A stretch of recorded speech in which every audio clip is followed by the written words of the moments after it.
get you back. And the T-Rex leaves all but hurt that he didn't get his day.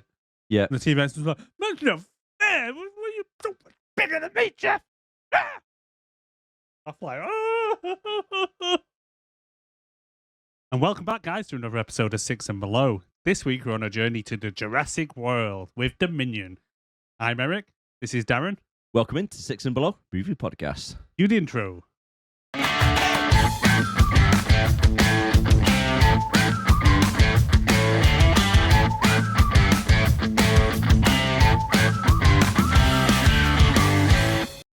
I'll tell you what, when we started this podcast, Six and Below, I did not expect us to ever do a Jurassic Park or a Jurassic World. Yes. When I found out that this was below a 6 on IMDb, I was a bit like, really? But then again, yeah. After you watch it, you're like, I think they ranked it quite high. Yeah. maybe. Most definitely. But yeah, it's definitely not as good as the others, is it? And I've even seen Jurassic Park 3. I've not seen that one, actually. Have you not? No. One where Sam Neill goes back to the island in search of that kid. No, not seen it. No. I can't remember them all, to be honest with you. But, however, we've got a little bit of a Jurassic franchise quiz for you. Oh. 16 different questions. 16. Jesus. 16. Rounded it up, why not? Let's see how many you can get out of it. But before we do, let's do the clip quiz. Yes. What's the clip quiz? So, Darren's going to play a little clip from a film that will star someone from this film. Mm-hmm. And you and I, audience, need to try and guess what the film is. Go ahead, play it. What do I always say? She is it starts with a B. Trash. No, not trash. Were you waiting to just call her that? It doesn't start with a B. Booze hack. I'm so sorry. No, best. I was thinking about best because I always say you're the best. I think I know what this is. Yeah? I think I know what this is, yeah. So if you think you know what it is, leave a comment below if you're on YouTube or send an email to Six and Below Podcast at gmail.com. That's right. Let's see if we can get it right. See if we can beat Darren's little clip quiz. Honestly, though, this week, I don't know what this is. I wasn't here when he's made it or anything. Nope. In other weeks, sometimes I come round and he's not finished doing it, so I do tend to see.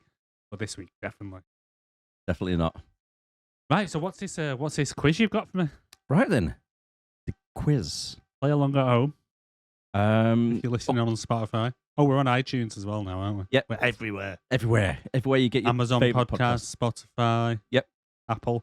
So if you ever want to just watch it on YouTube and then you've got to nip out or something, then feel free to carry on listening on Spotify.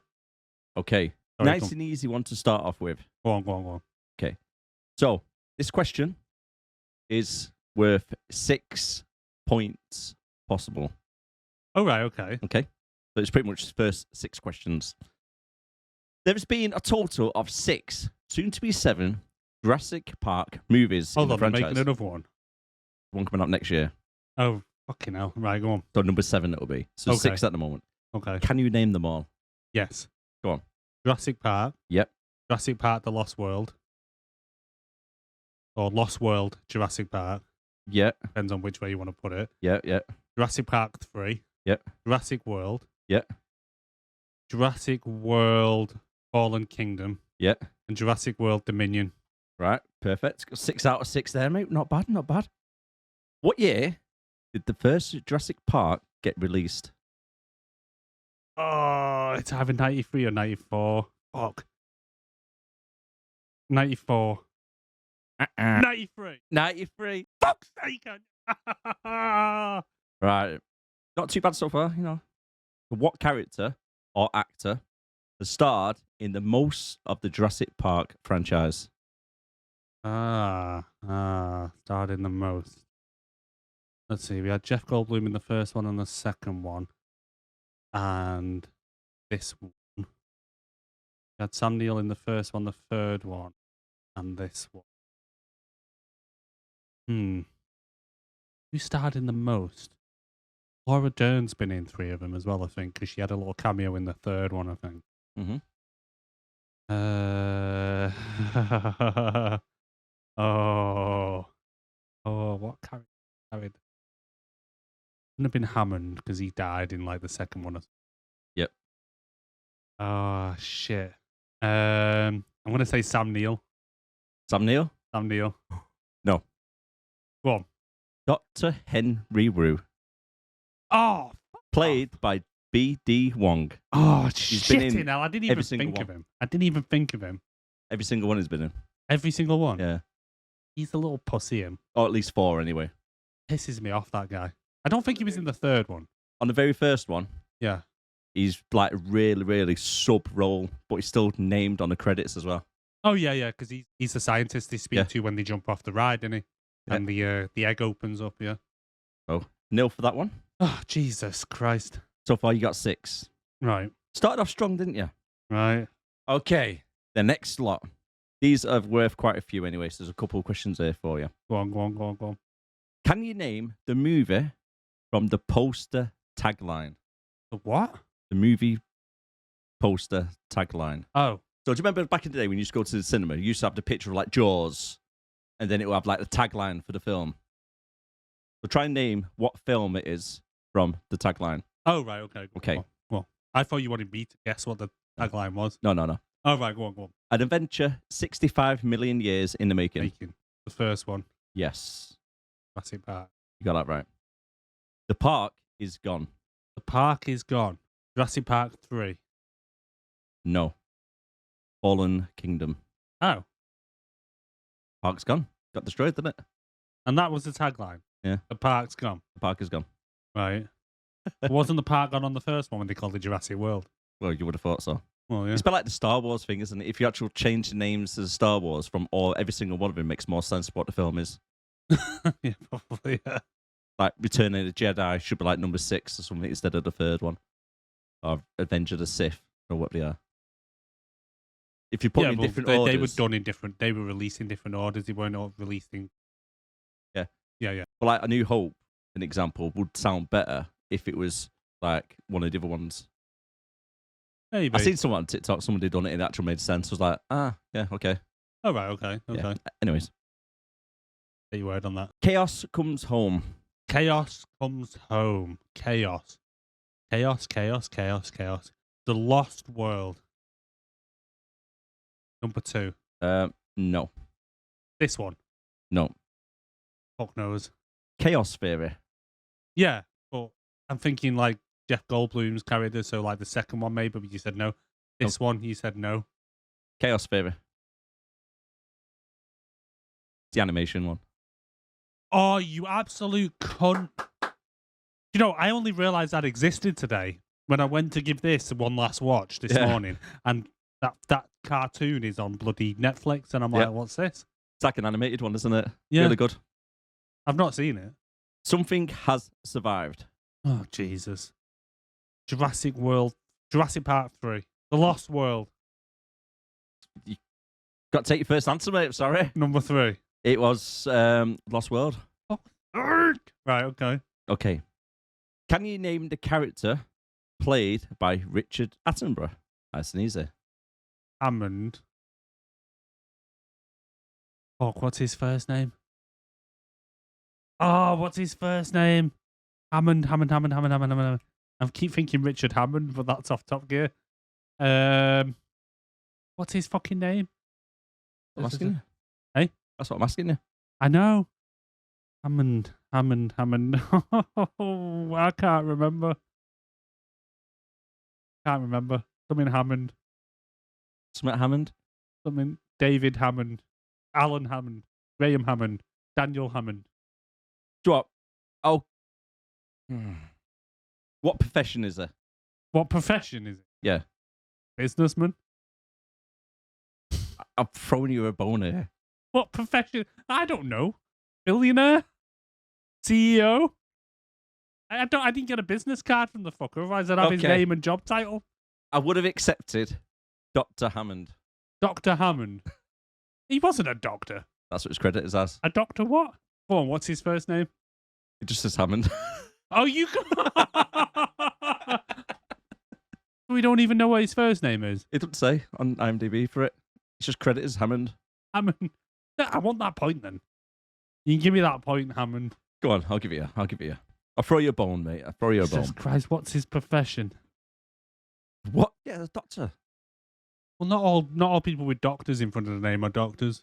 Yeah, but if you do like archaeology and all that stuff, Yeah, but you're not a doctor, are you? You're an archaeologist.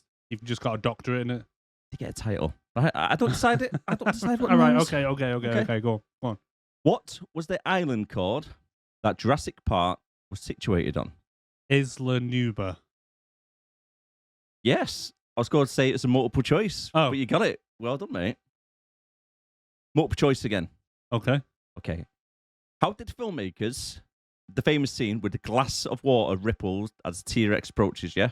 Yeah. When they're in the car, the kids, and they're watching it. Yeah. How did they make that ripple effect?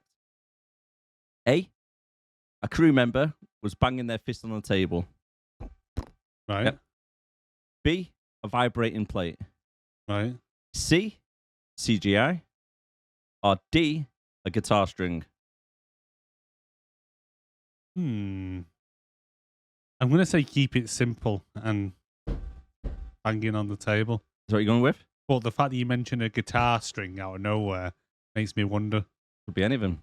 Be the vibrating plate or CGI. Don't think they'd go out of the way to do CGI, not back in 1993, to make ripples in a cup. I think the easiest way to make a ripple in a cup is to do this. But if you want I'm not giving consistency, anything. maybe guitar string. So I'm going to say A. I'm going to say the banging on the table.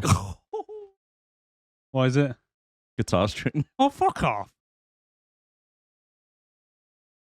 I thought that one because it was an outlier. It was just a weird one. I thought, there's no way you've just made that up. No, yeah. Fuck off. I thought you were going to get that as well.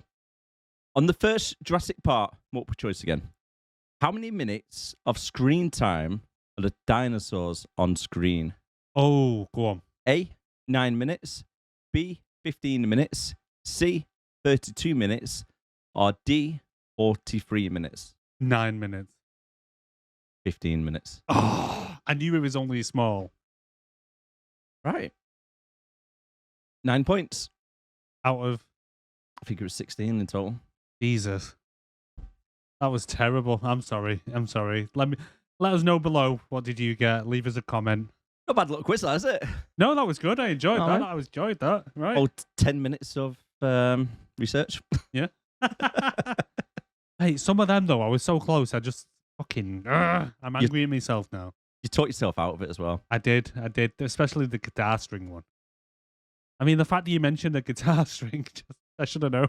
It's like, hey, That's just random. why would you say that? You would think though that banging on the table though would be the obvious choice to do it. Yeah. But I imagine maybe they tried it, just maybe it just wasn't consistent enough. But anyway, so Should we get into the vitals? yeah, crack on. All right, then. Yeah, This marvelous film was released in 2022. I was about to say then, wasn't it 1993? But we're not doing the original, are we? No, not the original. That's far too good to be on our list. Yes. There's no way that's ever going to be on this you know, list. We only do films that are below 6, don't we? Yeah. Or 60% on Rotten Tomatoes. Yeah. Go on. Runtime, 2 hours and 30. Way too long. Yes. IMDb rating, 5.8. Metacritic, 38. Rotten Tomatoes, critics, 29. I think they were being quite generous. Audience, 77. Really? Yeah. Really? Really? 77? 77. Fucking hell. Must have been a typo. I think someone put 217 by mistake. Someone's on crack there, mate. Budget, Oh, God. I'd hate to think. 265 million wasted. Oh, you put wasted in the end. However, 265 million quid. It was overall a good investment because the box office gross was 1 billion. Oh, my God.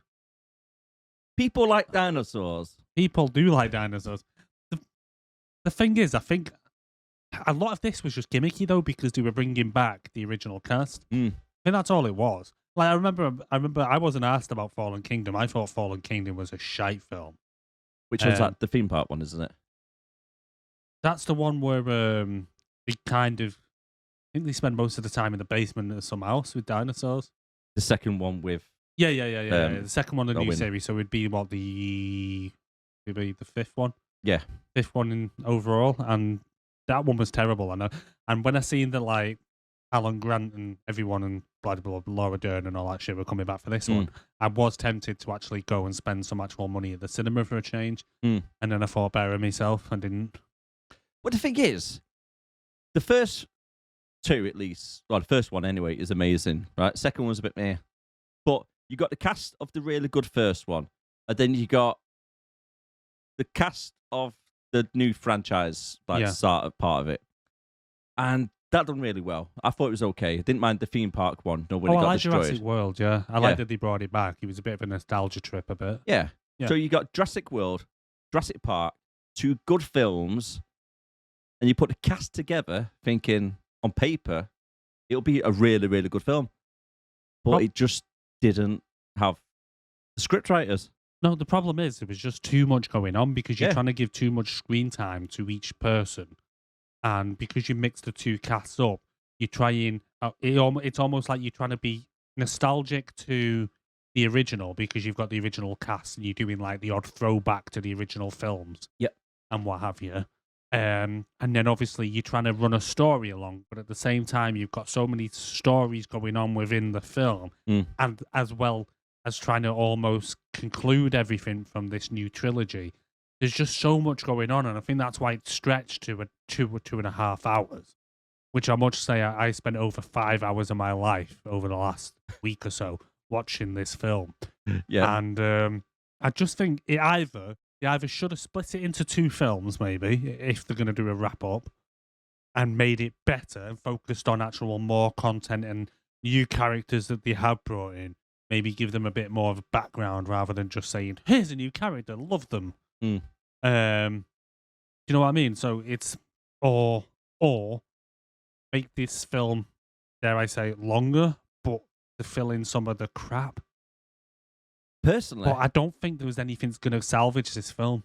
No, I think the way they went wrong is there's 2 main stories what are competing against each other, haven't you? Because you got Claire and Owen trying to find the clone, right? And then you got Ellie and Alan trying to discover what's going on with Locust. It should have been either one or the other.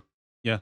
Not 2 film stories, what are good on their own, merging together. Well, exactly, yeah. That is the short way of what I was going around the world to say. Pretty much. Yeah. You're tangent a lot, don't we? We do. Other top films grossing of 2022. Yeah. Number 1. I don't know if you go guess this. I don't know who stars in it. You've got to try and guess it, by the way.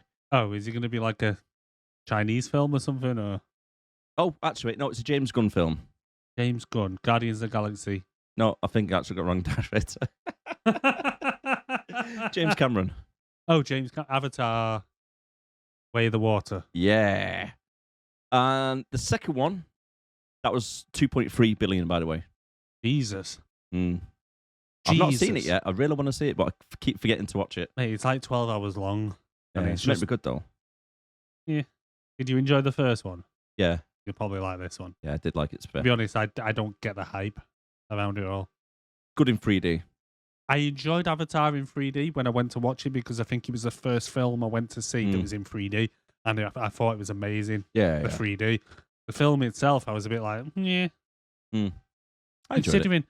Considering Cameron came up with it like years ago, and it was kind of his love project and stuff like that. It was just kind of like, yeah.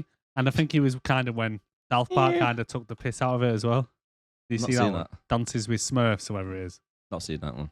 And they do it in like Smurfs instead of avatars because they're blue, and they get Cartman infiltrating them. Anyway, you have to watch that episode. Well, keep an eye out for that one, actually. Yeah. Number 2. Yeah. It was starring Tom Cruise. Mission Impossible 17. Was the one out in 2022? I don't know. I've lost count of them, you know. Oh, Maverick. Top Gun Maverick. You got it wrong. Too late. Top Gun Maverick. 1.4 billion. Right. Number 3 starred. I did see Maverick at the cinema, though. Did you? I've seen it on the TV at home. It's quite good. Bet in the cinema it was good, wasn't it? Yeah, it was good in the cinema. Yeah. Number 3 starring. Go on. I think one of the answers. I didn't put it down on the top of my head. Starring. Oh man, it's got blank. Starring. What's his Tell us name? who it's starring, Darren. I can't remember what it's starring Tell in. us who it's starring. I can't. Mine's gone complete blank, mate. Oh, Jesus. Director, anything? Any kind of clue? Who does it star? Who is the star? Star? Must have someone starring.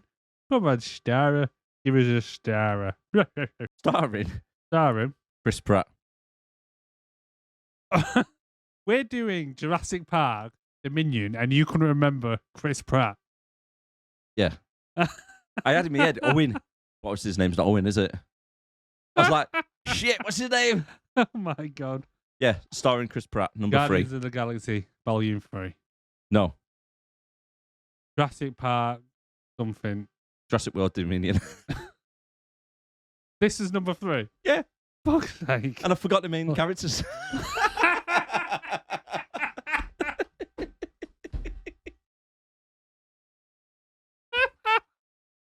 Oh, I went complete blank. I was like, what's his name? The guy who plays Owen. What's his name? Oh my God. That is how much of an impression this film made on me. I spent 5 hours of my life in the last week and a half watching this. To be fair, all through my notes, the little girl's just called the clone. Same. I didn't even bother to learn her name. Okay. So this came number 3 then. Yes, this is number 3. I should have known actually with you saying it made $1 billion before. Yeah. I just couldn't remember what. Although I was about to say I just couldn't remember what year this film came out in. But the list you're doing is literally from the year this film came out. What is up with us? What is up with us today? You can tell we took a week break, can't you? Jesus, I forgot how to podcast. This movie was higher grossing than Doctor Strange in the Multiverse of Madness. How? Black Panther 2. Yeah, I can see that. And The Batman with Robert Pattinson. Batman, all right. I thought the Batman would have been more than this. I can see Doctor Strange. I wasn't a fan of Doctor Strange, and I've never seen Black Panther 2. I enjoyed it. Panther 2, yeah, a bit shit. Panther 2, I kind of fell asleep during. The first one was fantastic. Yeah, I enjoyed Black Panther. Yeah, it's a shame about the actor, wasn't it? It was.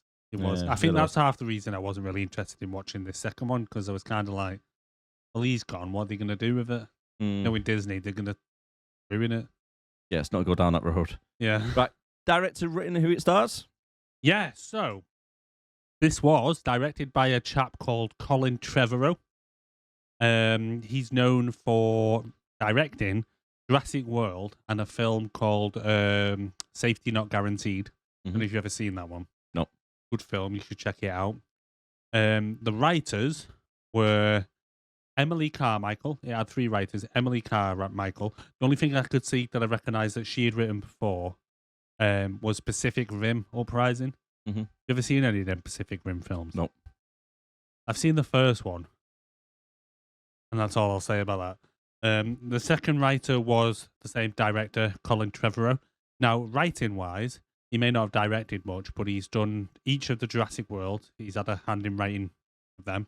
He's done the Lego ones as well, hasn't he? Yeah, so he's had a hand in doing some of the Lego versions. And he also did the story of Star Wars Episode 9, Rise of the Skywalker. And then the final writer was Derek Connolly. Now, he's known for writing Safety Not Guaranteed, so the film I mentioned before, Kong Skull Island, and Pokemon Detective Pikachu. I was about to say, there's a bit of a theme going on there, isn't it? Right, with the monsters and then Pikachu. Or as you could say that Pokemon were monsters in their own little way. Have you seen that Detective Pikachu? Yeah. Good, isn't it? It's not too bad considering. I thought it was good. It's better than I thought it would have been. It's got like the guy in it that carries the Pokemon around is in this film, isn't he? That's where I recognised him from. Yeah. It is. Yeah. It's a guy who works for the CIA. Yeah. No way. So, starring guy Darren can remember, Chris Pratt as Owen Grady, Bryce Dallas Howard, the queen of nepotism, because it's obviously Ron Howard's daughter, Claire Dearing. I can't stand her, me. Laura Dern as Ellie Sattler, Sam Neill, Alan Grant, Jeff Goldblum as Ian Malcolm. The Wonder Wise, that is her name, as Kyla Watts, or as I will be referring to her, the pilot. Kayla, innit? What did I call her? Kyla. Yeah. Kayla Watts. It is Kayla. You are right, yeah. Mamundu Athi as Ramsey Cole. Isabella Sermon as Maisie Lockwood and the young Charlotte Lockwood. Campbell Scott as Dodson here. E.D. Wong as Henry Wu. What are you looking at me like for? Oh, God. There's a lot of people in this film. And then, I forgot where I'm up to now. It's all right. Don't worry about it, mate. The other one was Dykeman Latchman as Sonia Santos. He was weird looking, but in a fit way. Which one? Santos. Who's that Woman one? in white. Oh, yeah, I forgot about her. Crazy bitch. Yeah, I forgot about her. Yeah. Who complains that she got zapped by his fucking cattle prod. How the hell did she survive that? I don't know. She's like, it's for the dinosaurs, not humans. I think you did that. Bitch, she just tried stabbing her. I know. I know. She's getting all stabby and sending raptors on people, and she's moaning that you got a little shock. General notes. General notes. Okay. Have you got any? I've got 2. I've got 3. Okay. Shall I do mine first? If you want. My general notes is, one at a time. for a film that's based in the mountains of Italy, there were no Italian people anywhere to be seen. They've been eaten. Fair enough. And they just didn't bother hiring any Italian people, no local talent that they could, kind of get. Oh, do you mean for the diversity push for the Italians? Yeah. No, I don't mean for the... Well, There's no authentic Italian people in an Italian country. yeah, basically, yeah. There was no Italians in Italy at all. In fact, if it didn't come up on the bottom to say that it was Italy, I would have just thought it was like the Colorado Mountains or something. Yeah. What about Malta? Were there any Maltese people? I didn't even know they were in Malta. Yeah, when they was selling the little raptors and they were running around. That one was, yeah, maybe. I didn't stop to get any of the nationalities, to be fair. But then again, I didn't when... Shut up. Anyway, I didn't go around checking passports, but I didn't run with the complex either. But I just noticed that anyone that did come in contact with, even the barista, when Sam Neill goes to get a coffee, they've flown an American in to do the barista when they probably could have got an Italian who could actually make coffee. And when you go to a Starbucks, Vente is Italian. Yes, exactly. All that type of coffee and all that is all Italian. Yeah. Yet they flew in an American to make them coffee. That guy was annoying. He was annoying as fuck. Really, really annoying. And he was talking to himself half the time because he wasn't listening. I know. Sam Neill walked off. He's And still, still chattering talking. on about fucking lattes and I know. shit. I know. And then Right. the other general note I had was Charlotte, as we find out later, has the clone, finds out that she's ill, and fixes the clone. Why didn't she fix herself? She made the clone. She gave birth to the clone herself. Yeah. Right? To fix this DNA disease or whatever it is, right? Or fixes these and DNA links or whatever, right? So if the kid grows up, that's technically her, same way of thinking. She gets the disease again when she's older, doesn't correct it, then makes a new clone to try and correct it in the next one. I think it would be like a continuous loop. Possibly, but she's already fixed, didn't she, the clone? We don't know till later on. Oh, yeah. Supposedly. I mean, find out in Jurassic Allegedly. Park 15. Yeah, Jurassic Park 15. Called it here first. Yeah. Yeah. And then the other thing I've got is just a little fact. But it just goes back to, I think I told you the other week about who Dodgson is. How he's technically in the first film as well. Yes, he is, isn't he? Yeah, so I've got this. This is taken from IMDb. It's a small paragraph I'd like to read. Veteran character actor Campbell Scott joined the cast of Jurassic World Dominion as a key character from the original Jurassic Park. Scott will play Lewis Dodson, the mysterious man in the red shirt and sunglasses who provided Wayne Knight's character, Dennis Nedry, with a fake can of Barbasol shaving cream to store the stolen dinosaur embryos. In Michael Crichton's original Jurassic Park novel, Lewis Dodson was the head of product development at the genetics company Biosyn, a rival to InGen. Biosyn is not mentioned in Steven Spielberg's Jurassic Park, which finds actor Cameron Thor playing Dodson. Thor is now a convicted sex offender, which is why the role has been recast. Dodson also played a large part in Crichton's sequel, The Lost World, though the character did not appear in Spielberg's 1997 film. In Jurassic World Dominion, Dodson has been promoted to the CEO of Biosyn Genetics. Right. But if you notice, a lot of the characters, when they meet Dodson, go, Dodson! In that weird kind of, Dodson! Like he says in it, Dodson! Got Dodson here! So anyway, I just wanted to mention that. Oh, it's a good little thing, that. Yeah. Good little bit of trivia. But that's it. No more general notes. Well, your general notes are a lot more thorough than mine. Okay, go on. My general notes is, why is there so much bad acting in this film? The second one, I swear they make up dinosaur names as they go along. Yeah, they do. There's a giant Jinga Blingless over there. There's a big Necosaurus. Did any of these dinosaurs actually exist? Don't know. Because they do actually say, don't they? They crossbred some of the apex predators to make the Giganotosaurus, what was bloody called. Giganoma. Jeff. What did he actually call it now? I actually wrote it down somewhere. I've got it further online, but I can't bother reading. I know what you mean, though, but maybe because that was kind of what they did in the first Jurassic World, wasn't it? When they kind of mixed a raptor with a goat and a giant scorpion or something and created that Dominus Rex or whatever it was. Yes. That could kind of go invisible and shit. Yes. Yes. They had a dinosaur went invisible, didn't they? Yeah. They did. Yeah. That happened. And we thought this was going to be good, didn't we? I know. Yeah. I know. We should have learned after that one, shouldn't we? We should have. And then my last note is, why does Ellie's face look like Play-Doh? She looks like she came off the set of Spitting Image. You know what freaked me out as well?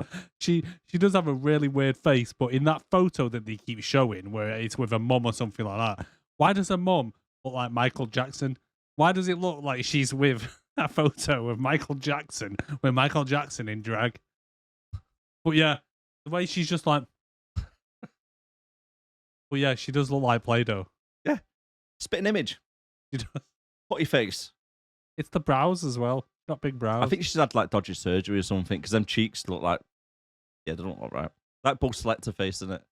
Selector face. Oh, Jesus. Right, okay, should we get on to the movie? Yes. All right, Let's then. fucking do this. So this fantastic movie starts off with a fishing boat trip. Yeah. Getting eaten and knocked over by a giant croc-looking dinosaurs that escaped from the sea life park of the last movie. I know. How did he get out? I don't know, but I was expecting it a little bit more in the film. Yeah. That's the only scene that you see it in. Because at the end of the world one, you know, when they took out all the dinosaurs off the island, Yeah. that's when it escaped, or when the theme park went to shit, it escaped then. Right. So it's quite a good link back, but I thought you would have seen it a little bit more. Yeah, maybe. But then again, they weren't able to see much, were they?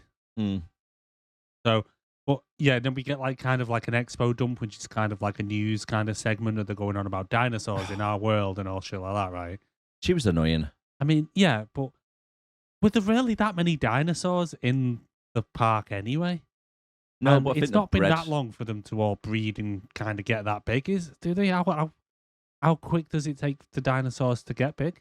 Yeah, you got a very good point there, isn't it? In like 15, 20 years would be the oldest kids. Yeah. So they might have been able to bred again, I suppose, but it wouldn't be as many as what there is. And it did make me laugh a little bit when you seen the little short clips of like the kids getting attacked by the little chickens and stuff. Yeah. Like running around like, ah! And then on a news report, did you notice it was only 36 deaths related to dinosaurs? Yeah, it said like 36 deaths this year or something, or 37 deaths this year. That's pretty low. Why don't you just leave him to crack on with it? I know. What are you fucking moaning about? More people die falling down the stairs. Yeah, like in America with bears. Yeah. Bears are like killing people all the time. Yeah. But then it's like, do they go around shooting all of them and locking them up in the cage? It won't be long until there's little messages on dinosaurs saying "warning, dangerous." You know, did you see that? Did you see that footage though when when the car comes to the tunnel? Yeah, and there's dinosaur right in the middle of the road. That is actual real footage that I've seen on like YouTube and fail videos and stuff like that. Obviously, the dinosaur's not there in real life, but the guy comes through the tunnel and spins his car off and goes off the cliff. And I'm pretty sure that is actual real footage that they've just used and stuck the dinosaur in there to make it look like he was avoiding a dinosaur. Yeah, they've just photoshopped the dinosaur in. Oh, No obviously, there wasn't an actual dinosaur there. But what I'm getting at is what going around the world saying is I think he was a real clip. right. I think, anyway. I'm pretty sure I've seen that clip before. Pretty cool if it was. Yeah. And yeah, so a lot of dinosaurs in the world now, and apparently... Literally all over the world. They must have got like Virgin airplanes, like flights across to Malta and wherever. I think they must have. Did no one notice like when they were sat on a plane next to a T-Rex? I can just imagine T-Rex there in like sunglasses and kind of a hat, just trying to be conspicuous. Just like... Like, trying to be inconspicuous. tiny arms. Reading a newspaper like that, just like would you like some headphones? It's like, excuse me, could you put the window down, please? It's like, I'm trying to do it. Oh, Jesus. Starts headbutting it to put it down. Yeah. Passenger's person's like, can I have another seat, please? This guy's headbutting the window. I think there's something going on with this guy. Yeah, how the hell have they got around the world? I know they said breeders, but Jesus Christ, you can't even take water on a plane. How are you taking a dinosaur? They manage it later, don't they, though? Yeah. But, and then we learned that Biosyn has got the contract. yes. I love as well, right? So they say dinosaurs have overtaken the globe and blah, blah, blah, blah. But the US Congress, who rule the world, have decided to give the contract to Biosyn for the disposal or the collection or basically the collection rights for all the dinosaurs. Mm. And I'm just It's like, dodgy anyway. which is dodgy as hell. And then they go in, and their profits have gone up 3.9 million since they got the contract. Well, duh. What do you think they're doing it out of the goodness of the heart? They're a bloody private company that you're giving contracts to take the dinosaurs off your hands and ship them to Italy. I'm sure the government, even real life government, don't do inside trading or anything, do Oh they? no, they would never do anything like that, would they? Never. But I just love how they say, and the UK Congress has done it, and it's like, yeah, they don't speak for anyone outside of the US, so Yep. it's like We also get a little bit of a Fuck mention you. of the clone as well, don't we? we get what? A little mention of the clone. Yeah, so they mention that late May what's her actual name? Cloney Maisie Lockwood. Maisie Lockwood. So clone, you know about Cloney, and they're looking for her. How do people even know he's I a don't clone? know. And why would anyone give a fuck? I don't know. Well, there we go. It's like you say, real life people are like, oh, he's a clone. Like, not asked. Well, yeah. Do you know what I mean? It's like, crack on with it, mate. And did you notice, I don't know if it was just me, but when the Jurassic Park logo came up, did it look like Batman? It came through the clouds with dramatic music playing. It did a With bit, the yeah. symbol coming through. It did a bit now you mentioned it, Yeah. like the bat symbol. Yeah. Follow It's this like- dinosaur. Reckon there's a T-Rex somewhere stood on a rooftop, like What, with the governor? Commissioner. Police commissioner's that. The T-Rex jumps over. Oh shit, I put the wrong light up. Sorry, I was after Batman. Shit. I was after a bat, not a T-Rex. Fuck. Just turns out to be some bloke in one of them T-Rex suits. Have you seen them when they're running around? Inflatable. I love them things. Them inflatable ones. They are class though. Oh no, oh no. Next scene, we see the members of Dino Peter, Claire and Zia break into Triceratops' breeding ground and they kidnap one of the babies. Mate, Claire's fallen from grace, and she was once the CEO of a multinational worldwide fucking park, like rival Disney World, and now she's and now she's running around all eco warrior, protecting dinosaurs. I mean, she's probably got no money left, mate. That's why she's living out in the woods. with Owen. Yeah. Yeah. I mean, Like, I'm skinned. I've been sued that many times because everybody got killed. I know. I don't like this character, me. But anyway, so she's kind of like, she's now rescuing dinosaurs and decides to take a little one with her. Did you hear it? She's like, why have they kept this little one to one side?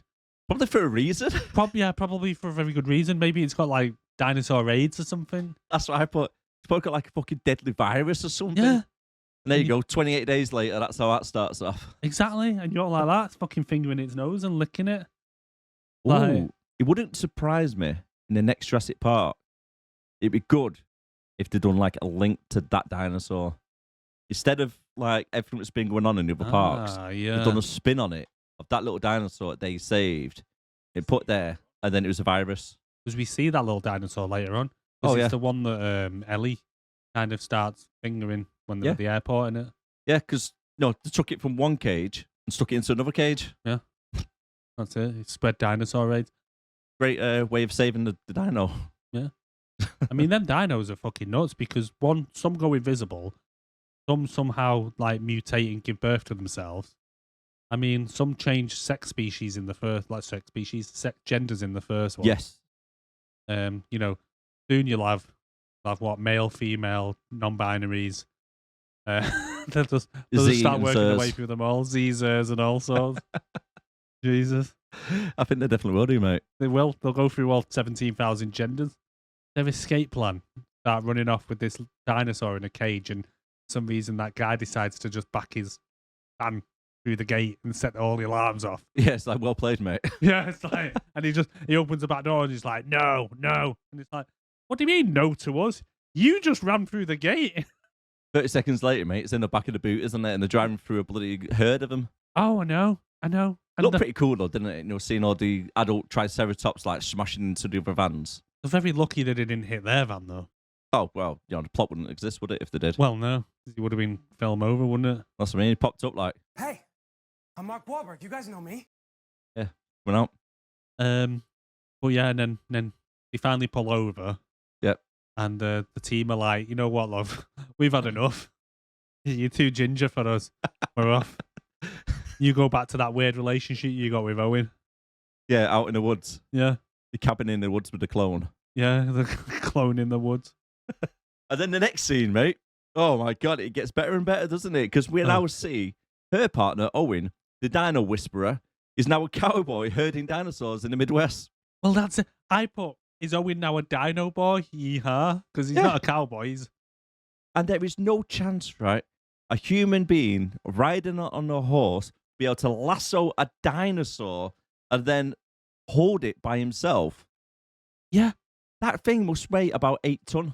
How? How did he do it? He falls off his horse and he gets wrapped around this little stump and he somehow manages to hold on and stop it. No. He doesn't get dragged anywhere, does he? No. That's just force off his horse. Bonk, done. He must be either the strongest man in the world or that dinosaur was just like, all right, mate, I give up. Do you want I got a call on that? Well, Bullshit. definitely. Definitely.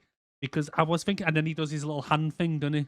Where he's like, one day some dinosaur's just going to go, I'm fed up with your shit, mate. Ah! And gone. That's why I've called him Dino Whisperer.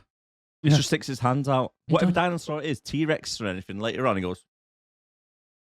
In real life, oh shit, in real sorry, life, mate. it'd be more like this, wouldn't it? Like he's just like lost a couple of fucking fingers. He'd be like giving the dinosaur the finger, and it's like, I'm not giving you the finger. I've just had it bit off. Who do you think would be better in a competition at calming animals or dinosaurs down? Owen or Mr. Mick Dundee himself? Oh, Dundee, totally. He does the little... He does that, doesn't he? To The something. guard dogs, is it? Yeah, I can't remember what it does it to. I thought it was a cow or something. I'm going to say Mick Dundee. You can't beat the crocodile. I was going to say Crocodile Hunter then. But Crocodile Dundee. You can did hunt them in a way. We then meet the cloned brat, Maisie, for the first time, who takes a bike ride into town and happens to come across one of the giant grass-eater dinosaurs that was seen that's just gone for a mooch. Yeah. And do you know what the dinosaur said when he was walking through the building site? Well, hey, I'm walking here. You got the clip? I got the clip. Hey, I'm walking here. Who is that? Is that from the actual film? I'm walking here. Is that me? Yeah. You dickhead. Don't be clipping me. Do you want to hear it again? Yeah, yeah. Hey, I'm walking here. That sounds quite good. It sounds good. Hey, I'm walking here. Oh, Jesus. Oh, nice one. Yeah, man. So, yeah, he was walking through the building site, and then, okay, let's just get this shit right. So, a dinosaur is walking through a construction site, and everybody who works there, all the construction workers, listen to some little random kid that's pedaled a bike. Dude, that's what I've put here. I put the most unbelievable thing in this whole film is that some little girl whispers in a construction guy's ear, and then they actually do what she says. Yeah.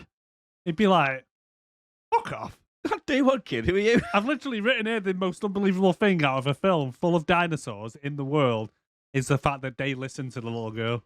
It worked, though. It did work, yeah. I got to give her props. What did they do? Hey? What did they do to get rid of it? They got a flare and then jumped onto the back of like a truck, beeped the horn, and kind of slowly drove off, waving the flare on the back of it. And then out of nowhere, another dinosaur kind of wakes up at the background and goes, "Huh? Are we leaving now, are we, Steve?" Hey, I'm walking here. Exactly. Well said, Eric. Well said. But I'm not being funny as well, right? So she's not supposed to be leaving. Why give her a bike? Good point. Yeah. Here's a bike for you. By the way, don't cross that bridge over there. Do not cross that bridge. I mean, as well, yeah. Did they not learn anything from Jurassic Park? Electric fences everywhere. Or put some kind of tag on that bitch. Get an air tag. That's all you have to do. Yeah, get an air tag. Or even like just like dog the police use, just like tag her. Or dog like chip. a shock tag. Eh? Like a dog chip. Like a dog chip, yeah, get that bitch chipped. I mean, you don't want to leave it. I mean, she's a clone. She don't have no rights. Do what you want to her. Yeah. Stick a fucking GPS up her ass if you need to. See, the thing is as well about that scene. Right, I've worked on a couple of building sites in the past. We never had flares just lying around. Well, apparently do in America. They have road flares for some reason. They love them shit, don't they? Do you have flares in the building site over in America as your standard like toolbox? Let us know. Yeah, let us know. Comments below. How? By clicking comment and then, oh, you mean contact us? Yes. You can email us on 6andbelowpodcast@gmail.com. Perfect.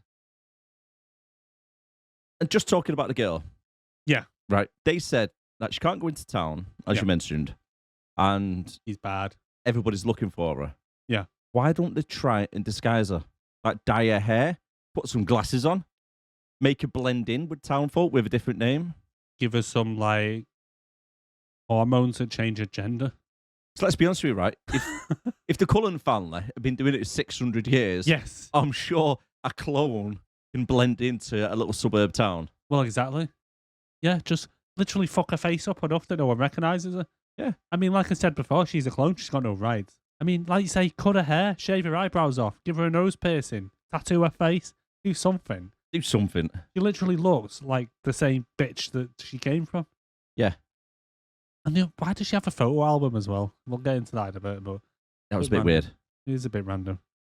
And then Claire comes back, and they have a little what I call an expo dump argument, where we get information while they're arguing, which I assume they must argue every time Claire comes back. Because Claire comes back and they're like, you know, you're not allowed to leave the bridge because you're a clone of Charlotte Lockwood, and you know that your granddad cloned you because he missed Charlotte Lockwood so much. Blah blah blah. And it's like, okay, I'm writing this down. Carry on. Right. So I've got the backstory. Yeah. Right, perfect. That'd be cliche, isn't it? It is. And she's just like, I can't leave. You won't let me leave. Wah. And it's like, yes, love, because people are looking for you. Bad people. Bad, very, very bad. Bad people. You understand the concept of bad, don't you? She finds out later on, though, doesn't she? She finds out later on, yeah? And you'd be like, see, bitch, this is what I'm talking about. I would have been like, oh, she's been kidnapped. Oh, well. Yeah, fucking warned her. Yeah, see you in a bit. No. Told her, don't go over that bridge. Yeah, you would, though. It's like when you say to your kid, don't touch the fire. Don't touch the fire, it'll burn. Oh, you're going to touch it? Okay, go on. No. That hurts, doesn't it? Oh, boo, fucking who. Same with her. Well, you're going to get kidnapped. You don't believe me. Okay. Fine. Been kidnapped. Told you.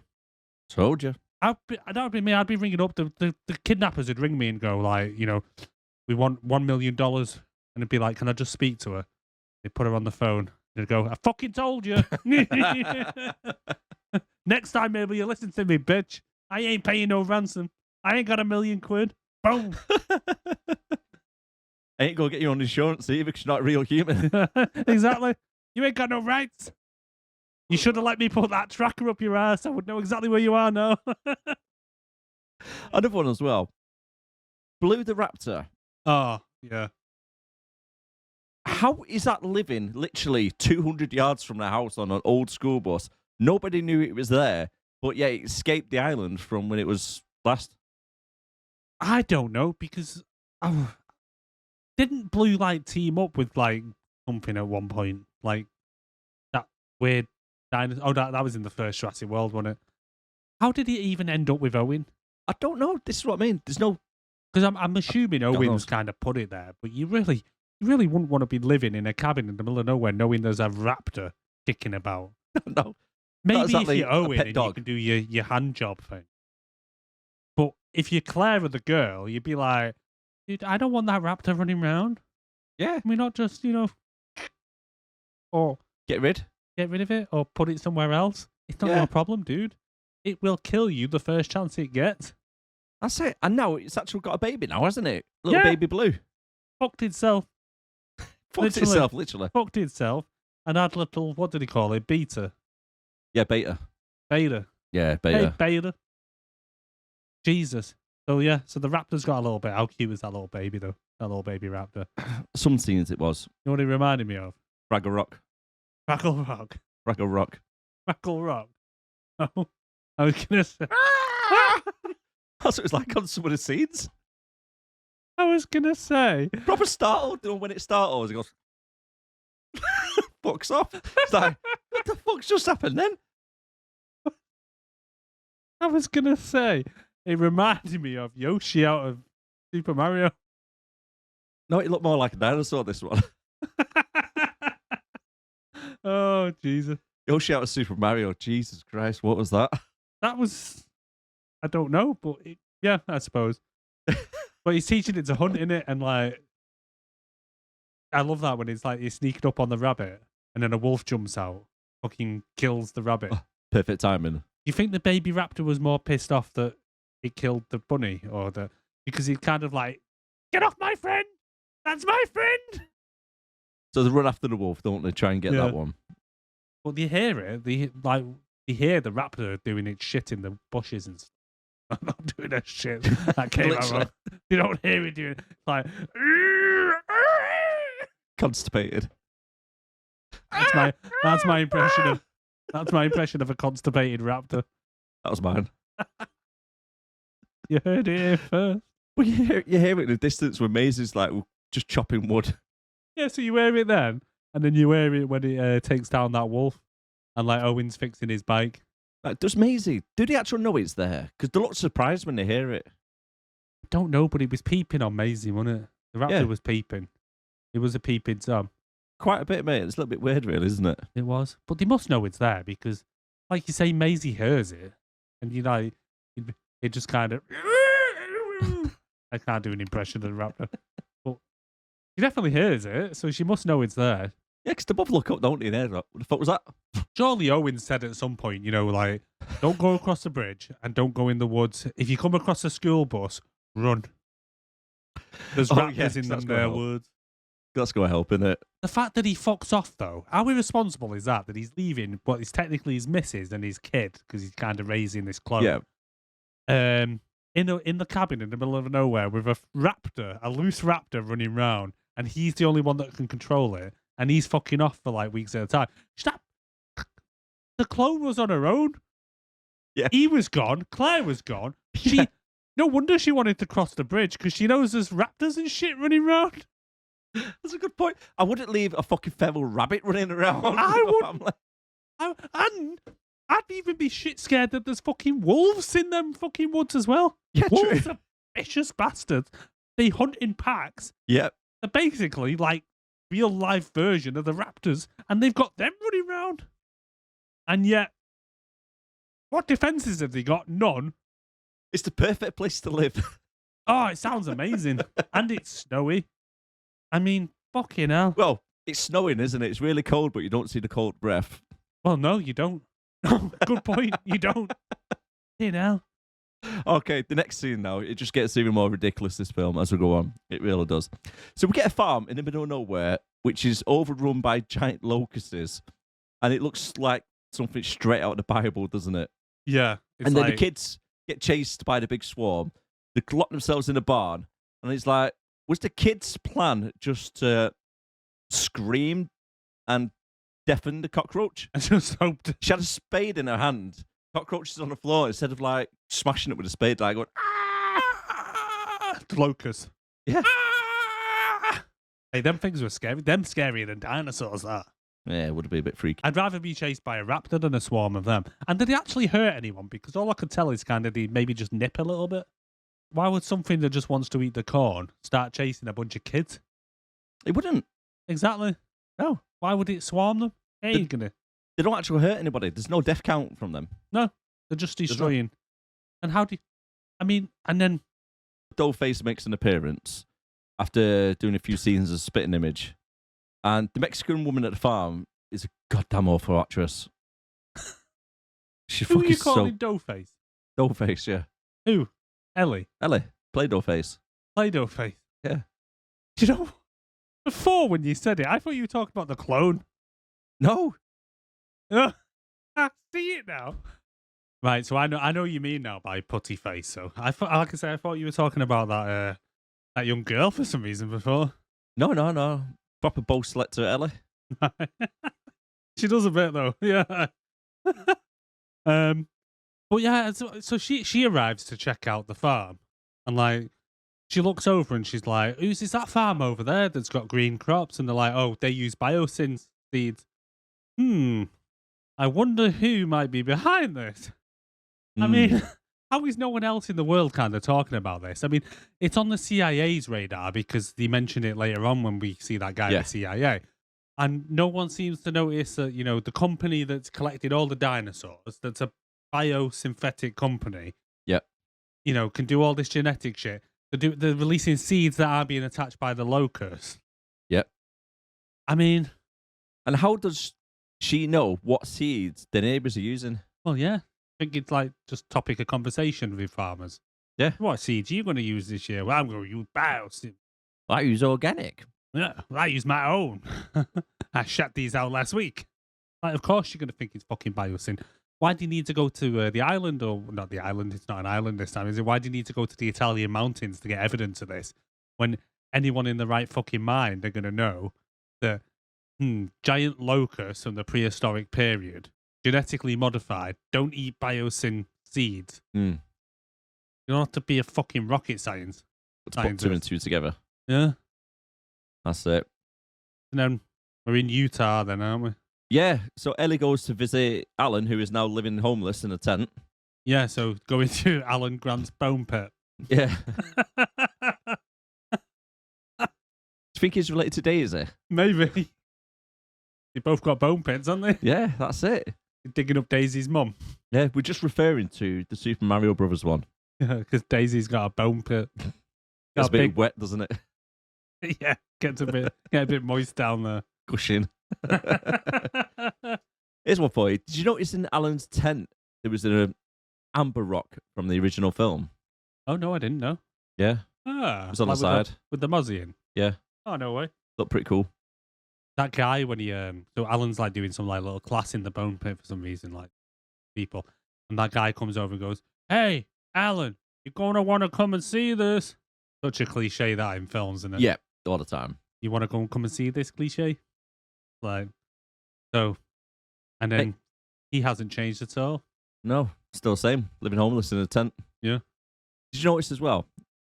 Alan actually mentions if he knew Putty Face was coming over, he would have cleaned up. The place was a shithole full of crap. Yeah. It's just shit everywhere. It's like, oh, I would have cleaned up if you knew you were there. And what? Done what with it? Done what? Done what? I mean, what options are there to clean? You haven't got a fucking rug or a wardrobe to fill it all in, have you? But yeah, it's so obvious he wants to fucking bang her. Yeah, because he does some of his own digging, doesn't he? By asking Ellie if she's still on Tinder. Yeah. He's still on Tinder. Yeah. How are the kids? Well, they're in college now. And I've split up with Mike or whatever it was. And he's just like, you literally hear Alan's hard on. You see him Is that popping. what was that? I knocked the desk by mistake. Yeah. You see him popping the Viagra while your back's turned like that. Oh yeah, fucking hell, I'm in. You're going to need Viagra for that face, mate. Face. So I mean tight on her, I really am. But she's had dodgy surgery. And she's had an invite from our Jeff. Yeah. Oh, yeah, because been invited on to the Biosyn place, haven't they? Yeah, so she's like, I need to show you something. So for some reason shows, and, you know, what are they called? What are them people called? A paleontologist. Oh, I thought you were on about the locust. Yeah, so what he's showing a paleontologist a live giant locust. Don't you think it's a little bit inhumane, though, keeping it in that cage? A little bit. Throughout the film, they're on about, like, saving these dinosaurs, taking them out of the cages and stuff. But then the locust is literally, it's in the size of the cage itself. Like crammed in. You can't move or anything. It's like, sit, can't move. And then, did you notice that, like, Alan's opinion on it was basically, he I can't remember exactly what he says, so I'm kind of, like, guessing it. But he basically walks over and he goes, yes, it's got wings, it's got a head, it's got legs, locust. And it's like, you come all this way just to, like, state the obvious. And then he goes, it's a bit big, isn't it? Yeah. He's like, fuck's sake. What, 25 times the size? Yeah. You think? Their way in is by using Ian, who's played by Jeff Goldblum from the other Jurassic Park movies, Ian Malcolm. who is now working as a philosopher at Biosyn. Yeah. Basically, for some reason. They need a philosopher on site. What is that? What's a philosopher? No, basically, his job is just speaking in front of the classroom of shit. Well, I think when And you're a gets paid. billionaire, it's just kind of like, I need to spend money on something. Who can I get? Let's get this guy. He sounds quite interesting. Let's just get him come here and do talks every day. I would get a job for doing that. I don't know, but I'd love to do it. Imagine just like getting a job, just chatting shit. Yeah, just rock up somewhere for an hour. Yeah. One day we might be able to do that full time. Yes, one day we may be professional podcasters. This is quite professional. Well, I mean, we've once we start getting paid for it, we'll be professional. got the Jurassic Park logo right here on the back of our wall. Do you know how much it cost me to paint this? I know every week he has to paint it. Every single week. I know. Oh, that's Takes a lot of time, yeah. underrated, our show. I know. And to think straight after this is just going to be washed down. And So Yeah. for the next one, what's next week's? next week's Juice Bigelow. Male Gigolo. Gigolo. Can't wait. She's a huge bitch. That's a huge bitch. I've been wanting to do this one since we did the Hot Chick, so I'm really looking forward to watching it. I have not seen Juice Bigelow in years. Same. But yeah. Is a good one. And then where are we next? So At I've- Border Patrol, the dinosaurs. yeah, so the US wildlife relocation. Yeah. Did you notice was there a T-Rex in one of the planes as they walked past? I think there was. Kind of lying down, all caged and whatnot. Mm. Because I know when they arrive at Biosyn, they say that the T-Rex arrived just before them. Yeah. So do you think that's the same one? Could be. Yeah. It's a good little loop back then, isn't it? Who they did. Yeah. We get a little bit of an expo dump about them rounding up the dinos. Yeah. And then Ellie gets all wet about that little dino. Yeah, and it tells them, doesn't it, to do everything for the dinosaurs, like brush your teeth before sending them off from America, really, to poorer countries such as Haiti and Cuba. They did. Yeah. They do Just don't want what? to get rid of them off the American soil and give them to the poorer countries. I thought they were all going to Italy. All over the world, spreading them out. Is that how they're getting about? Is it? Have we Yeah. found out? So they're not. He's not a T-Rex sat in first class on No. Virgin Joe Biden. Atlantic. Joe Biden's like, right, okay, we can send nuclear missiles to Russia or a T-Rex. Send the T-Rex. Just get that done. Now bring me a child. Allegedly. Allegedly. We've seen the pictures. Well, no, haven't we? I've seen the videos. He definitely sniffs kids. Anyway, talking about Doughface with the baby Tyrannosaurus. Doughface. Triceratops even. She Right. fucking loves tickling that little thing, doesn't she? Yeah, did you want it to bite her hand off? Yes. No. I really did. When she's doing this in front of her. Yeah, and then that starts on its beak. Like, get you. Go on, get over there. We picked this one in a breeding place in Nevada. We got an anonymous tip. Did you know? Yeah, really. Really? Thanks for that. What happened to the other Triceratops? Glue. A clue. Look in the glue factory with the horses. Oh, dinosaur glue. Get it here. The What, stickiest around. what they got to do with them? I don't fucking know. I mean, they can always stick them so many places, can't they? Well, that's it. They've got to become glue at some point. Like say, you got the predators, then the apex predators, which just go wipe out everything else. Oh, yeah. So the other population in the world is going to be died out. So we saved one species to wipe out 15. Glue them up. Really, isn't it? Yeah. I mean, leave them running around. The effect that these fuckers are having on every ecosystem on the world, in the world, must be massive. Yeah. So you may as well just round them all up and glue them. Might as well, mate. Make them into glue. Glue them up. Glue them No. bitches up. There'll be no Bambis running around, that's for sure. Oh, no. They'll be snapped up straight away. So talking about Bambis, mate, we're back at the woods now, aren't we, with Maisie, Yes. who feeds baby Blue some toast and jam. I know. And Egg Blue's not happy about it. Now comes over going ape shit. I know. Listen, she's fucking celiac. Better be gluten-free, that. Oh, Jesus. Like, what are you doing? I didn't say she could eat that. And My then, little one will be having shits everywhere later, all over the bus. for fuck's sake. Upset fella. Don't eat that, oh, for fuck's sake. Okay. I'm going to be cleaning this up now for the next 6 hours. Just crapping everywhere. School bus is just fucking full of shit. Yeah. And then Owen comes over. No blue. No blue. No, that's a bad blue. No blue. I put my notes. He comes running over doing a Johnny Blaze. Yeah. Just standing some points. You. Well, yeah, he's like, don't show him you're afraid. And she's like, yeah, I'm fucking shit myself already. You can probably smell it. Yep. Maisie does the disappearing act by walking into the bedroom and then just walks past the window. I know. Like, what's the point of that whole scene? More than Literally. one clone, I reckon. She walks into the door and then walks past the window. So 30 seconds later, why don't you just get straight onto the bike and piss off? Don't go inside the house, get your bike, and then you got a little bit of a head start then. Nope, no, what she do? She walks right in the house, past Claire, slams the door on her, and then just past the window. No. At least duck when you're going past the window. I mean, She if you're ain't trying to give the fucking duck. illusion that you've got into your room and then you're escaping, you don't just... She may as well have rung a bell as she rode off on the bike. Yeah. Ding, ding, ding. Ding, ding, ding. Yeah. Well, yeah, you can't keep me here. You're not my mother. You're like, damn right. You've not got a mother, you clone bitch. Because the poachers have been watching Owen, and they set a trap, don't they, for Little Blue, and they use a car to ram Big Blue off the cliff. That made me laugh that for some reason. Just, Tight bastard. I know. Just the way, like, just how, like, they capture Blue in a net, and then, not Blue, Little Blue in a net. And then it's like, what are we going to do about Big Blue? Well, let's keep it simple. We'll just drive into it. Yeah. Just drive it off a cliff. But the thing that got me the most, right? You got Owen, literally, Hey, I'm walking here. in the middle of the woods, right?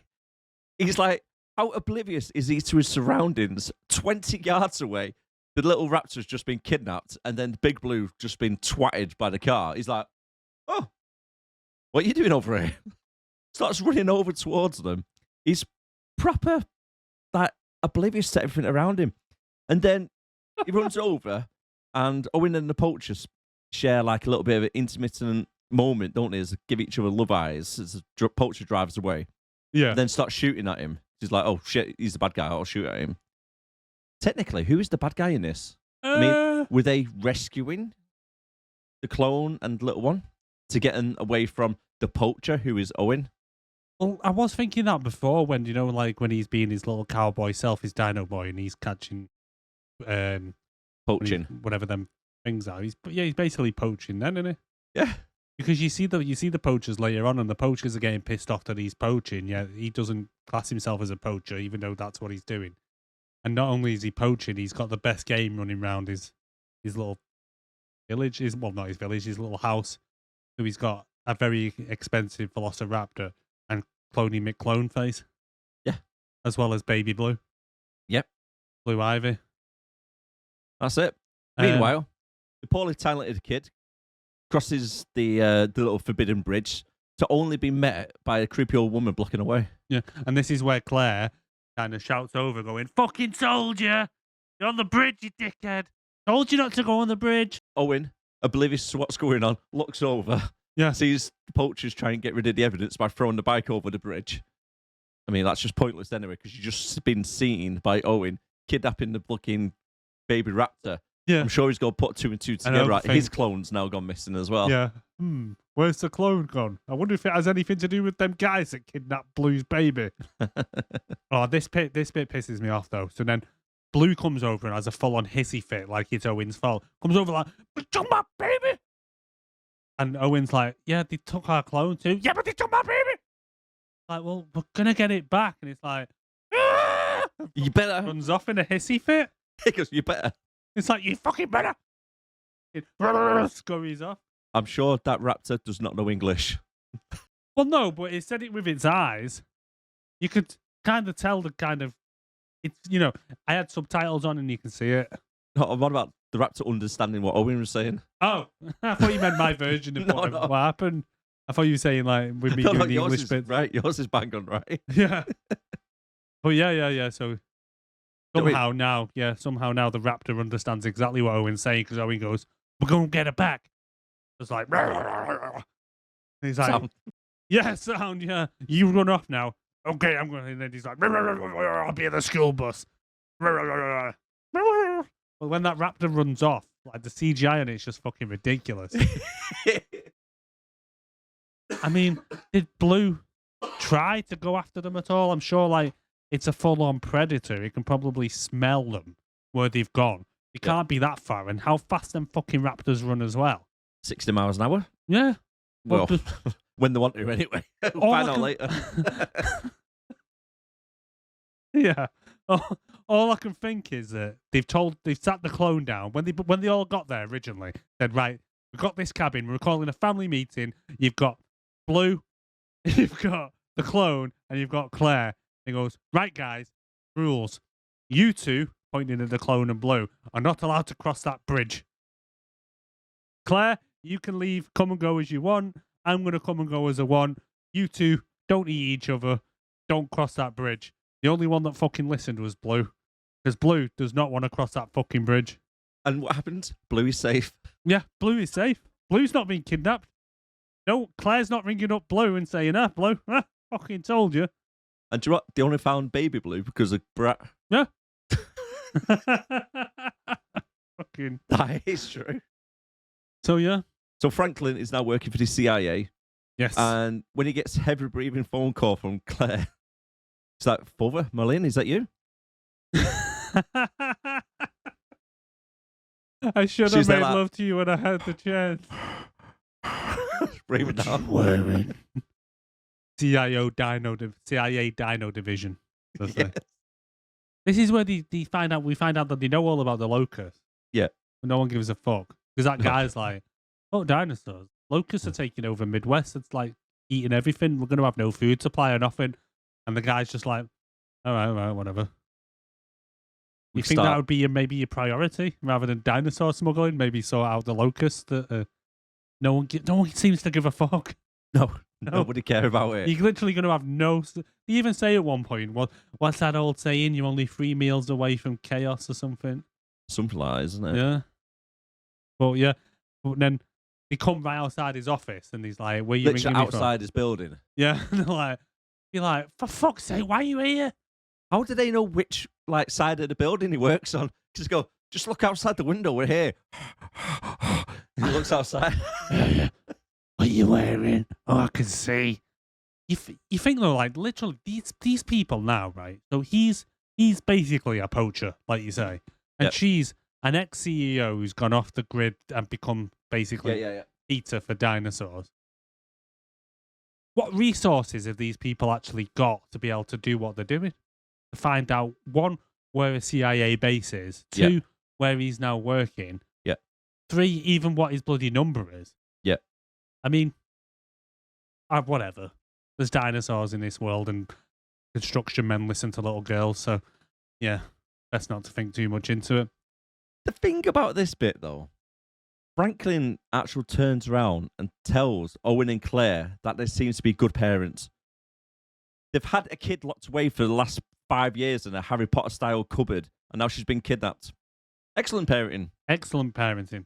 Well, to be fair, this is from the same guy who goes outside of his CIA office with an iPad and shows them all classified fucking information outside the CIA office. And all he's concerned about is, what phone did you ring me from? This one. All right, I'll just take this apart now. There we go. And they're like, yeah, but dude, you work right there. Your boss is looking at us out the window right now. There he is. There's Dave, who works in the desk next to you, just walking past on a take break. Like, oh, there's Franklin showing top secret information again, telling them all about a project that's taking place in Malta. It turns around and actually tells them that most of the staff from the theme park are now been taken on by different agencies. Yeah. And they have to go meet up with Barry. Like, this guy's CIA, this guy's NSA, this guy works for French intelligence, this guy went to work for MI6, this guy's deep undercover with the Russians. Like, are you supposed to be showing us any of this? No, but while I'm connected to the Wi-Fi of the CIA that's literally right there, I can get all this information remotely, so... Did you hear what he says, though, as well, when she rings him? He goes, you know I need this job. It's the only thing I'm qualified to do. It's like, so out of every job in the world, the only thing you're qualified to do is to work for the CIA in the Dino division. I'm sure there's probably other jobs out there, dude. Yeah, a barista. Yeah. Yeah. I mean, the flying in staff from America to the Italian branch. Jesus. Sorry, go on. No, talking about the Italian stuff. So Play-Doh False and Homeless Alan managed to find a flight to Italy, and they meet up with the spa retreat manager, Ramsey. Yes. It's pretty much like a spa, isn't it? Basically, yeah. That's the vibes I got from it. To the sanctuary that's in Italy. We get a bit of an expo dump on the heli ride. So this is what we learn. There's a T-Rex that's just arrived that's in the mountains. Great idea, guys. Yeah. It took them 3 years to catch a T-Rex, and it just arrived just before them. They keep deer for the apex predator called a Giganotosaurus.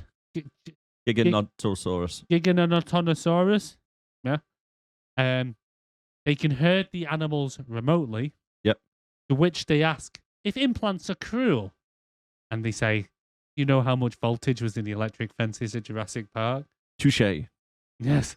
But then Alan, who probably knows firsthand how much voltage after he electrocuted a kid in the first one, basically. Oh, he did actually, didn't he? Knows exactly how much is in. I forgot about that. Yeah. When they're climbing down the fences in Jurassic Park, innit? Shouldn't that have killed that kid, though? Probably, yeah. I think it was like 10,000 volts on it. Yeah. It was enough to take down a T-Rex. Just why you mentioned the apex predator. Yeah. Giganotosaurus. Because it's such a mouthful to say all the time. I've actually renamed it to Jeff. Okay. Yep. So when I say Jeff, he's just going for a midnight walk. Big Jeff. That's what we're talking about. Big Jeff. Big the Jeff. apex predator. Yeah. Yeah, so they bring in deer especially for Jeff. They do. Here's one. Go on. So throughout the whole of this time since they started cloning dinosaurs, don't you think it would have been a good idea to maybe keep the deadly ones extinct and maybe bring back the vegetarians? Yeah, but the thing is, you're making a park, right? And no one goes to a theme park just to see the elephants. You want to see the tigers and the lions and the shit that, you know, if something happens to that fence, you're going to die. Yeah, because you always get the vegans, don't you, coming over. It's like, is this organic? Well, yeah. It'd be too much hard work to cater for. You definitely don't want to go. You don't go to a zoo to see vegans. No. Did you notice as well? Every so often we come across a film, don't we, have the tannoy announcement. Oh, so yeah. we know they've arrived at the spa treatment centre. Go on. And Alan complains that everybody's so young. We get introduced to Lewis, the science nerd, who is a spa complex manager, and gives them a tour of the place. A little bit of a weird though, isn't it? Because when he's mid explaining to the day's activities and what they're going to be doing, he pauses looks at Ramsay, goes, like, if he's eating his food and stuff. Yeah. He's like mid-talking. He's like, over here on the left-hand side, you can have a feet massage. You can do that. Ramsay, have you got my fruit bars? And Ramsay's looking at him like going, huh? Yeah. Did you notice that? It was really weird. It was a bit weird. And it was kind of like, and then he goes, oh, something like, use a food truck or something. Oh, it doesn't matter. It doesn't matter. And I'm like, all right then. But then when he goes as well, and he goes, so you're in capable hands with Ramsay. He's basically a young me, only smarter, taller, and looks at him up and down. And then it's like, can't say black, mate. He wants to. You can tell he wants to. Yeah. But no. Walk on, dude. Walk on. But even Ramsay kind of looks at him like, you're going to say it, aren't you? You're going to... Do you remember the old comedy things? I think it was it Harry Enfield and stuff back in the day? Yeah. Where if there's like a black work colleague and they go, oh yeah, go speak to Dave over there. He's the one who's wearing a black suit jacket. Yeah. And they go, no, yeah, he's also got tan shoes. And there's like 3 other people wearing a black jacket and tan shoes. And they go, yeah, the one, he's got an earring in one ear. And it looks always like 3 or 4 of them wearing the same things. yeah. Trying to avoid like stating the obvious. Yeah. They do sketches like in shops and in shops and comedy shows and stuff. I think there's one where when they're in a shop and it's like, oh, I just want to thank the person who served me. I think his name was Daniel. Oh, which one's Daniel? We have 2. Yeah. And they go, the black one. But no, it is weird. And Dodgson, have you noticed how is it me or did they think they based his character in this on like Tim Cook, the CEO of Apple? Because he kind of gives that Tim Cook vibe. He does. Yeah. He really does. And he just acts really weird, but Dodgson. And then they have a photo as well. Yeah, what's that about? I don't know. I think he just... But Alan just looks dead uncomfortable. He's like, can we have a photo? And Alan kind of sidesteps to one side. It brings him in. And then we see Ian, don't we? Yeah. Dr. Malcolm. University lecturer on dinosaurs and survival of human race. He happens to mention the possible food supply issue as well, doesn't he? Yes. Dropping a little bit of a thing in your mind. But he's lecturing the staff and all he's doing is talking about doom in the world. And they just all start, I put that as well. When he finishes, the whole crowd go berserk and mental for his really, really poor speech. And how the hell did he get a copy of his book? Not like they have a W.H. Smith's on site. The Italian publishers down the road, innit? Yeah. God knows, mate. God knows. So every single one of them had a book. Yeah. And they're getting autographs. They're all just gushing over him, aren't they, outside? Yeah, I forgot about that. Yeah, we'll skip past that because next we find out that the secret labs has got a little bunker underground as well, isn't it? On floor 6. And they actually have a Starbucks as well. Yes, they do. With the world's worst barista. As again, we mentioned it already. He was so annoying, that guy. I know. I love it when Malcolm goes, when Plastic Face says to him, he slid into my DMs, and Alan's like, he did what? He did what to you, what? But like Dr. Malcolm's just being really vague about everything, isn't he? Until he starts making the coffee and the noise starts going and then he's like, all of a sudden he gets serious and he's like, you need to get down to level -18 or something and go and stick this rod up a locust arse and get a DNA test or something. Yeah, here's a clearance for you. You can do everything. Yeah. And Ramsay kind of reminds me of Baines from Junior. See, it just pops up out of nowhere, doesn't it? Oh, yeah, he's very Baines. I really didn't trust him. I didn't. No. I'm like, he's kind of always sniffing about. Well, obviously, he's there to follow them, so he's there to keep an eye on them, isn't he? Like their guide. But yeah, bit weird. Lewis is now down in sub-level 6, where they've been modifying the locusts, and we know he's in sub-level 6 because, what? It's a tannoy. Yes. Just to tell us. Sub-level 6, employees only, restricted zone.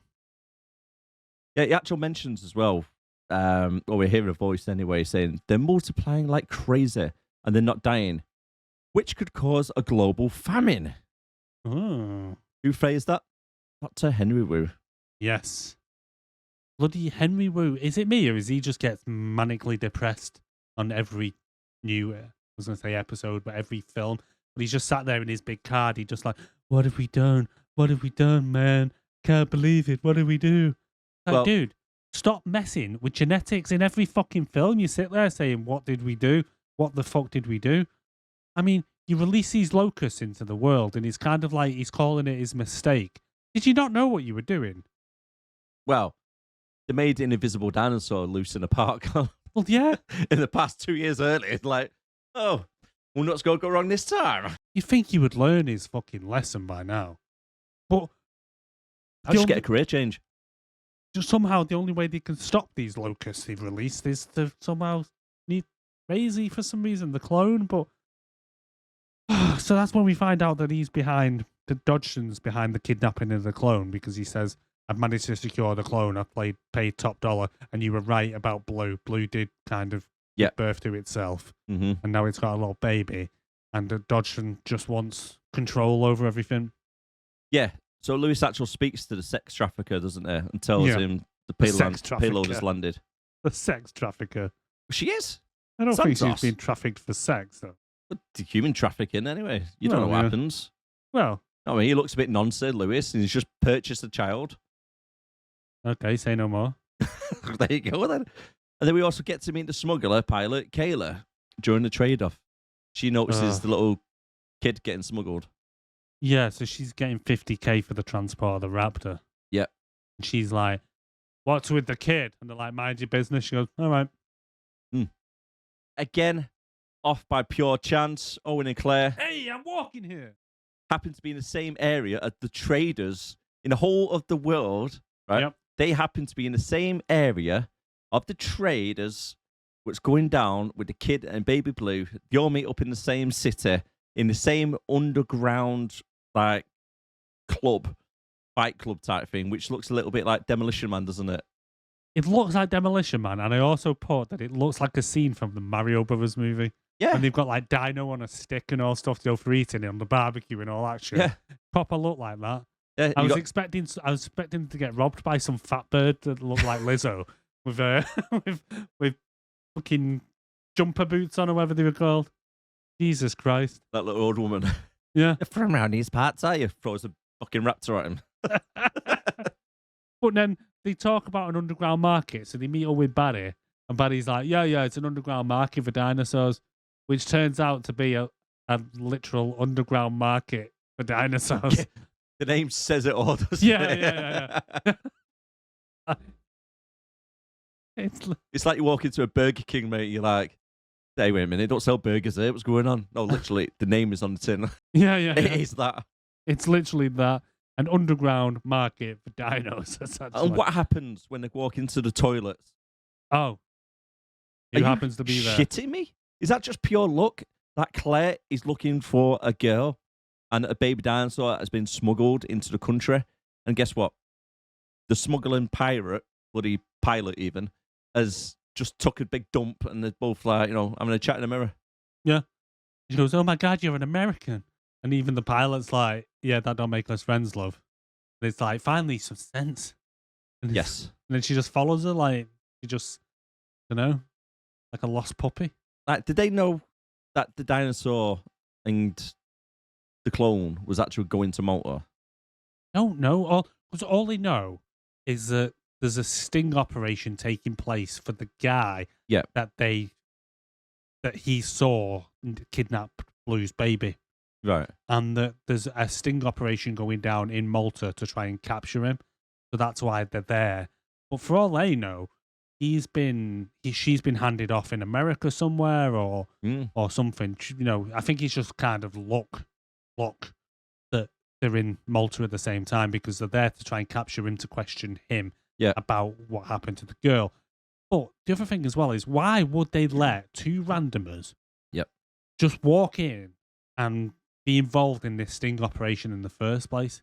Oh, yeah. You just get anybody off the street now. To the point where, it's like, it'd be like me turning up to your work and saying, you're like, I know Darren, and they're like, oh, right, yeah, well, come and work here for the day, that's fine, yeah, don't worry about it. All this all this planning that we've been doing for weeks. We've even got a man on the inside, but Barry vouches for you, so yeah, that's fine. Yeah, just come along. Yeah, fuck off. And it's like, who are these people? Well, I used to work with him at Jurassic World. We were training together, and this bird used to be the CEO of like Jurassic World as well. Yeah. I'm like, oh right, yeah. Why the hell not here have an earpiece? Yeah, because they have the same radio comms, don't they? They have everything, yeah. And even like when the guy arrives, Owen and Barry are on the roof looking through their binoculars, and they're like, he's arrived, and Claire's like, yes, I can see him. And then for some reason, why are they up on the roof waiting for him to come? And as soon as they see him to see he's coming, they then have to run along the rooftops and I imagine down into the underground bit and all stuff like that. Surely they could have had just one of the guys up on the roof telling them that he'd arrived. Why are they up on the roof watching? Good point. But the thing with this film as well, there is a lot of coincidental meetups. But they'd have been fucked if, I don't know, the smuggler came to the building on the other side of it. How did he know that he was going to arrive at that exact moment at that vantage point?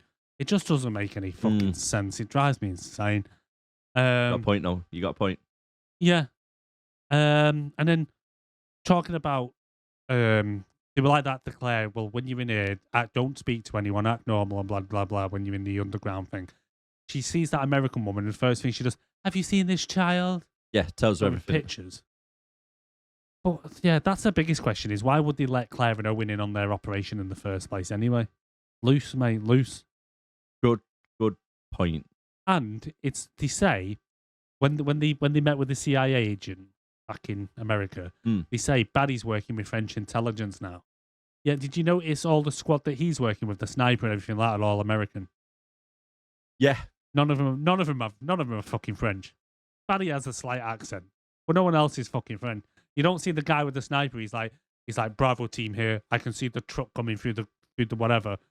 You don't see him going, oh, mais oui, I see the truck. It's coming through now. Oui. Bonjour. No, none of that, mate. I didn't hear a single bonjour. It's a good point. It's a really good point. It really is. Anyway, I'll shut up now. Yeah. So now we see Santos, don't we, again? And she's militarily modified raptors that can lock on to target using a laser pen. Atrociraptors, she calls them.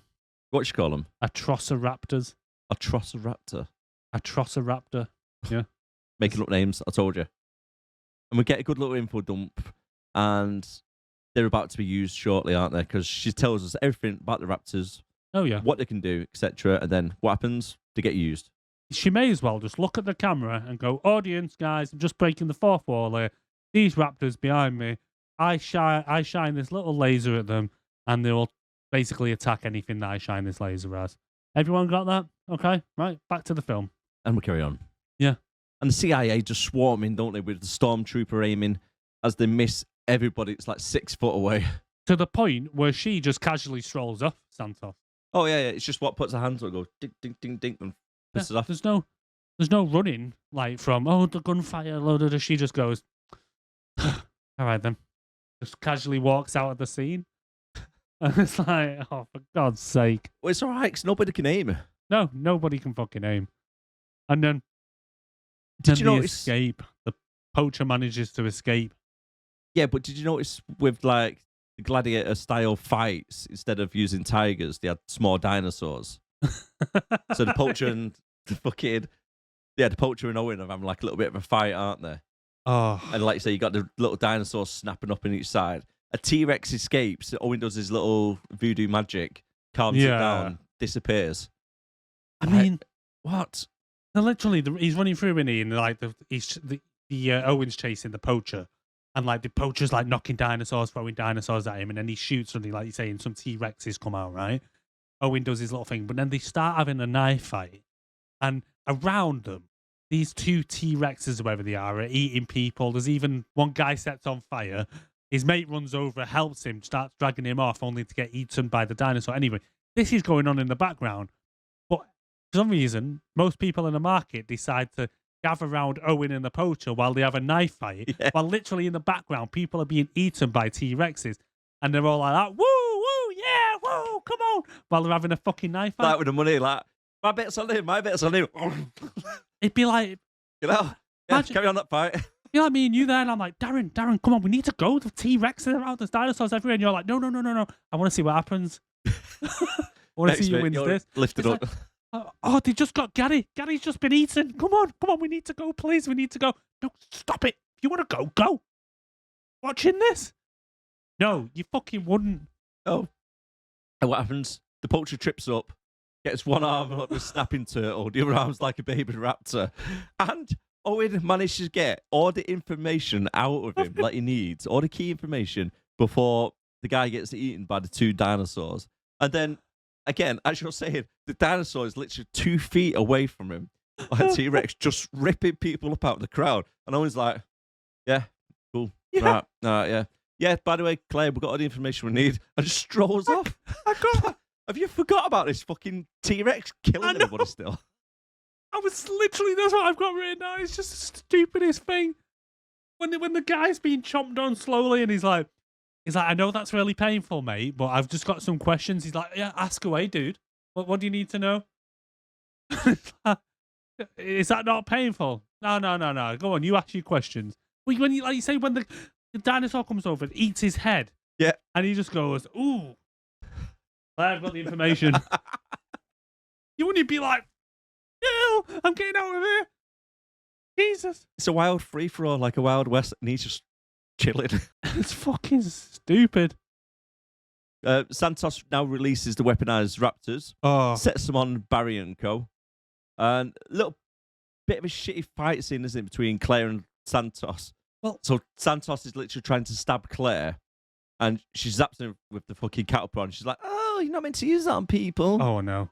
Well, just before that though, right? So Santos comes along, and all the agents that have the guns out, and they all and he's like, "Release the raptors." The raptors come out. There's like 5 guys stood there with guns, and these raptors come out and going, doing all this shit. Right? I'm gonna get some good clips to go. Did no one fucking... You can fuck right off. Did no one think to just try and shoot one of the raptors? Oh, just put a bullet in Santos's head before she does the fucking laser pen. Yeah. Oh, she's got a laser pen and boom. But they all just stand there and they go, red dot on me. Oh. She's like...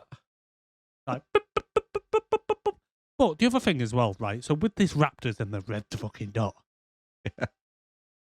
Later on, right, fair enough, when they're there, she shines them on, the raptors can see the dot, so they know, they're like, right.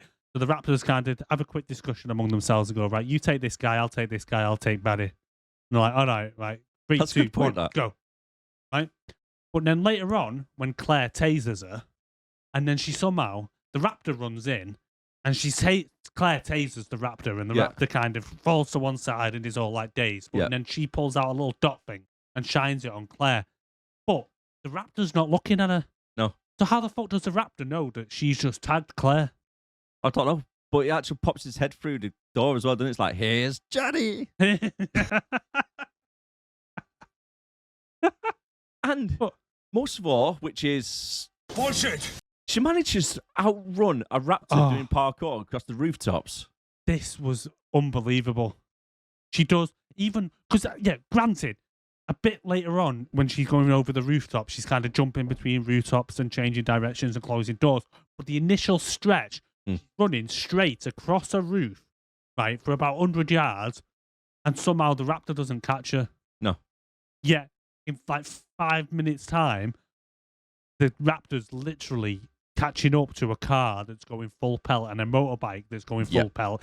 Not only a motorbike that's going full pelt, but a plane that's at takeoff speed. Yes. Yet it can't catch her. It's because later on, they get NOS installed. I think that's what it must be. They use the NOS switch. It's the red hair. It's the lead character syndrome. It must be, because it's just fucking stupid. The whole thing, it's like, don't get me wrong, it's good. It's interesting. It's a fun action scene and so on. Yeah, it's quite a good scene. But if it was realistic in the slightest, obviously there wouldn't be any dinosaurs, but if it was realistic, first of all, the dinos aren't seeing dots. So how the fuck did he even know how to fucking do to chase? She ain't outrunning a fucking dinosaur. No. No. And I don't know a third one, but I'm sure I'll think of one in a second. Oh, that was it. Plane, motorbike ain't catching up to a plane on takeoff speed. No. We'll come to that in a minute, though. Yeah. But just as she does the bit of the parkour, she managed to jump from one alleyway to the other bit, lands on a balcony. The raptor just jumps through somebody's living room window, Yep. smashes the place up, Yep. like a bull in a china shop type phrase, isn't it? And then by pure luck, who happens to be walking below on the balcony? The pilot. So she lands into the back of a flatbed truck, doesn't she? A little Yep. truck, right? So the pilot sees it and goes, I think I'll help her for some reason. I don't know. What's her motives? We don't know. She gets into the truck. Does she have the keys to this truck? I don't know, but luckily it starts up straight away It as well. starts up straight away. Did someone leave the keys? Did she hotwire it? I don't know. But Yeah. apparently, he drives off in the truck. Caleb is back driving a small truck with Claire in the back, and Dinosaur's keeping up with Claire, no problems. No problem whatsoever. Again, couldn't keep up with her while she was running. Santos makes a wrong turn into the same room where Barry and Owen are. And then, out of nowhere, Owen finds a motorbike with keys ignition and steals it. Why does Santos just walk straight into the room like she forgot something? That was really weird. It was. She had no reason to be there. She just went, do you know what? Got my handbag, I left it on the side. She Just strolls That's in. literally how she walked in. Like you say, like she'd forgot her handbag. Like, oh, excuse me, guys, I left it. Has anyone seen a bag? And he's like, Freeze, you're under arrest. He's as shocked as she is. Yeah. It's like She just casually walks in. she just like, oh shit. And then she somehow manages to tag him with her hands behind the back of her neck. Tag Owen as he rides off on the motorbike. Again, how did the raptor see that she had tagged him? Again, a bullet in the head would have stopped it. Yeah. Did he think the raptors have bulletproof skin or something? Because no one even tries to shoot one ever, even though everyone seems to have a gun in their hand at some point.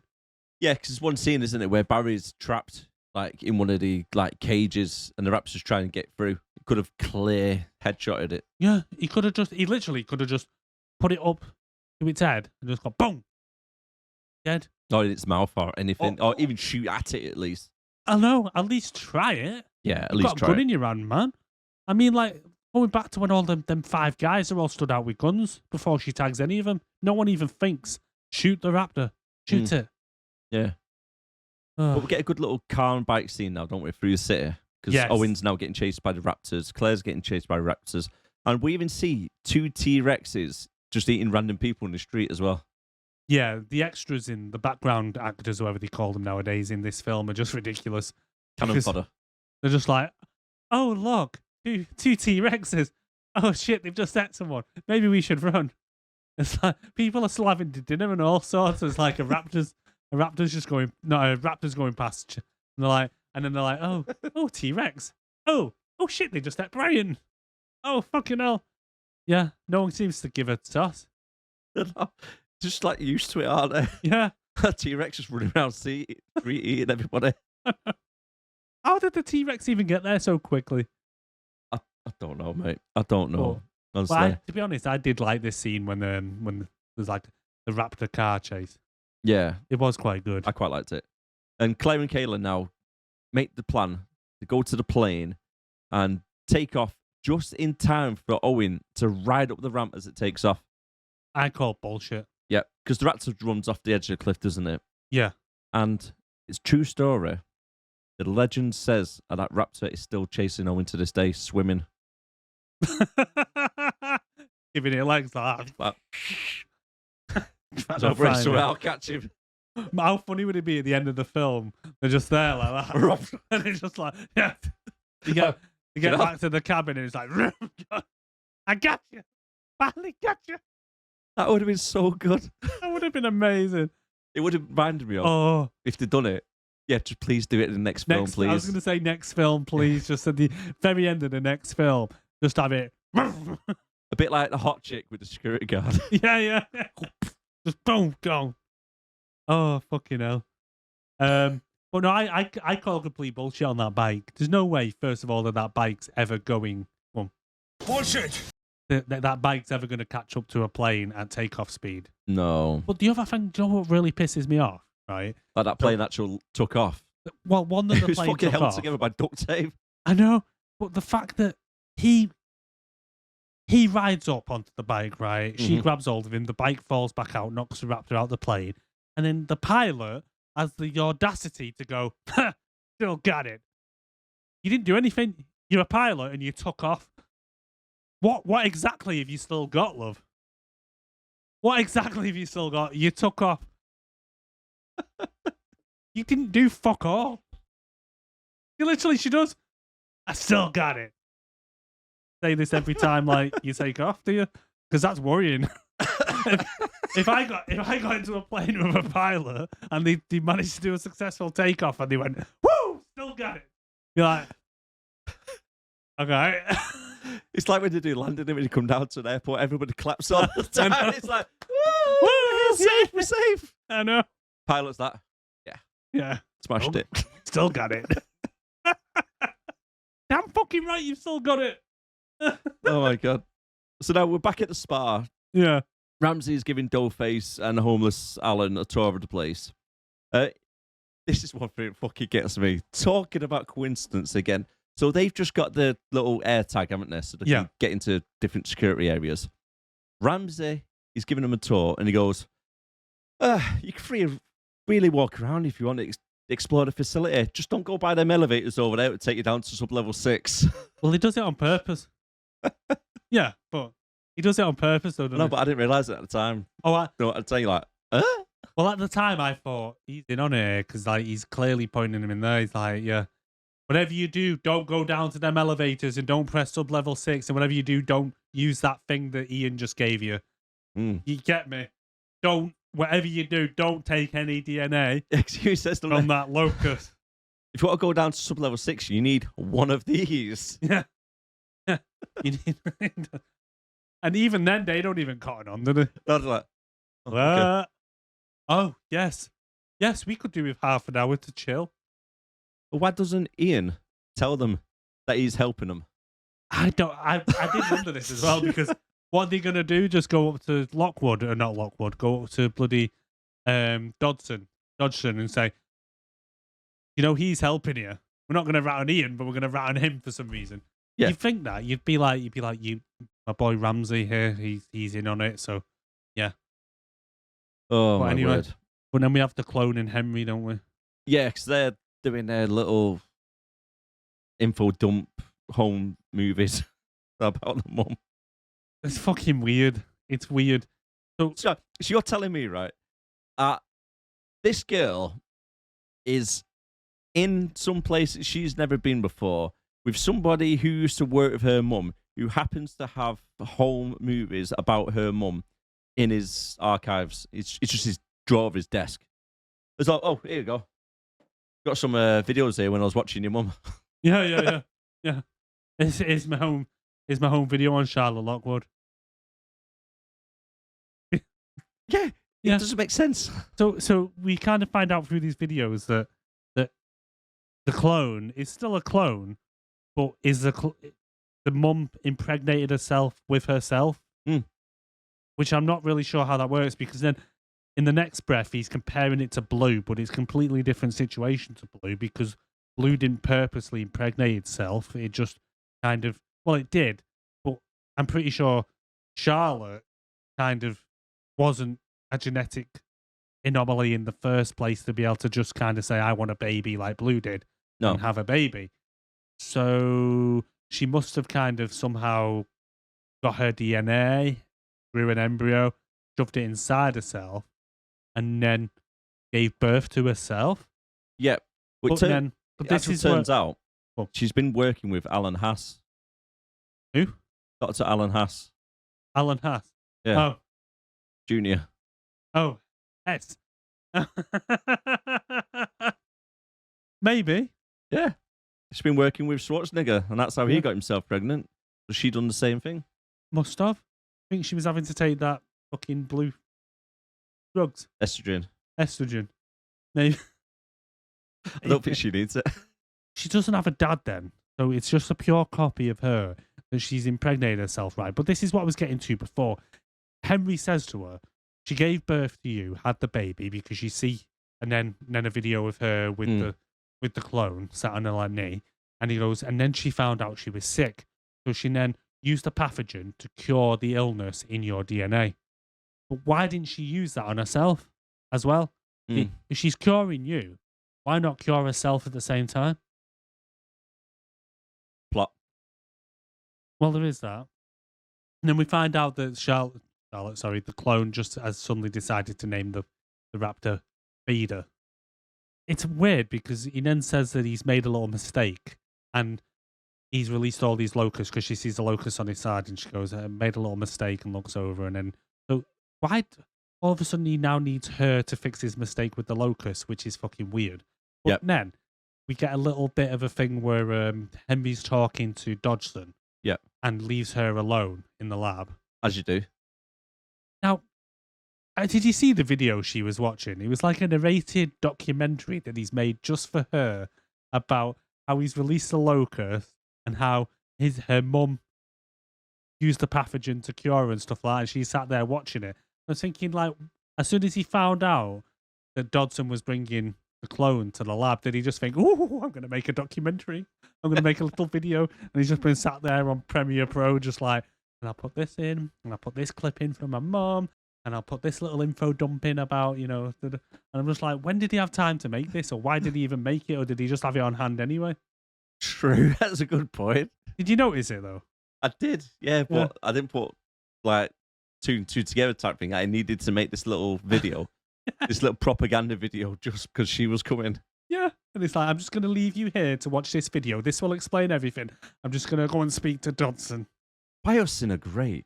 Biosyn helped your mother. Your mother's your mother. And you are a clone. Worked for Biosyn. Remember that. Remember, Biosyn, we're your friends. We would never release locusts. It was like dodgy propaganda, wasn't it? Yeah. And then we get a Tannoy announcement now for sub-level 6 as Sub-level 6. Alan and Ellie are searching for proof of the locust. Yes. Wouldn't the locusts be in like a cage or something and not just in an open top fish tank? You'd think so, yeah. Full of like corn. Yeah. It's fucking weird.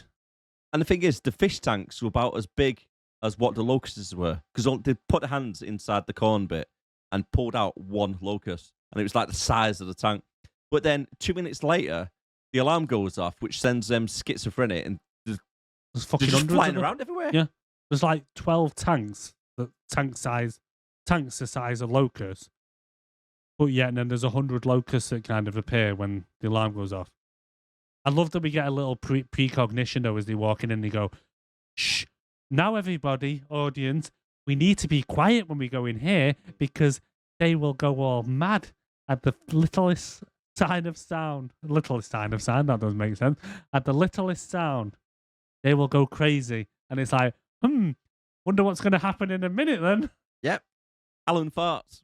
Yeah. Shit. Shitting hell, Alan.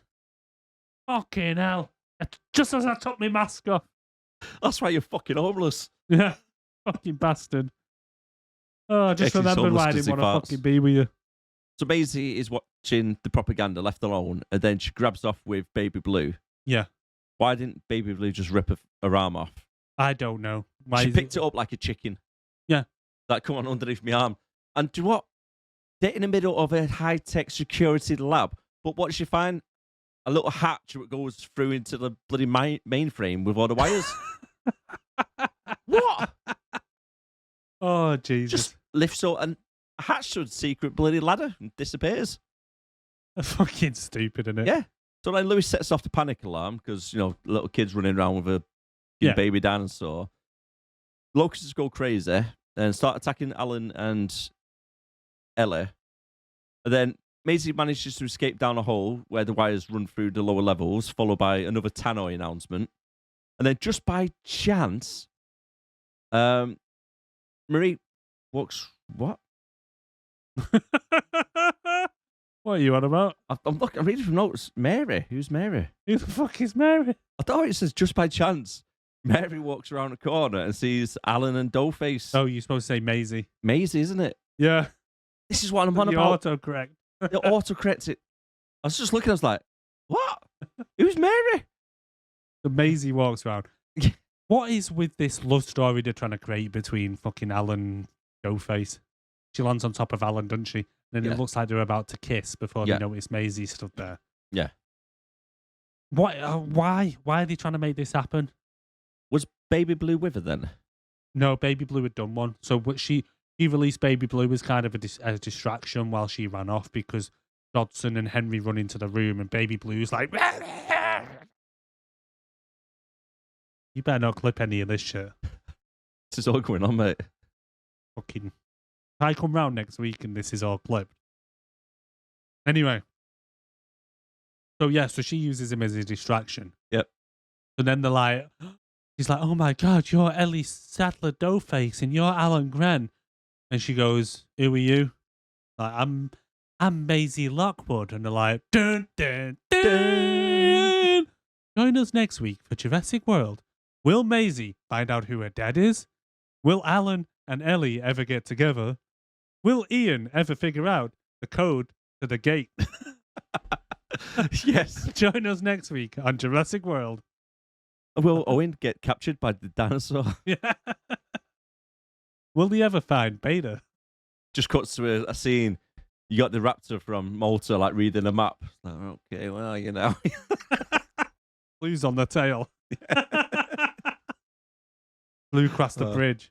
Blue's got a backpack on like that. So, excuse me, T-Rex. Yes.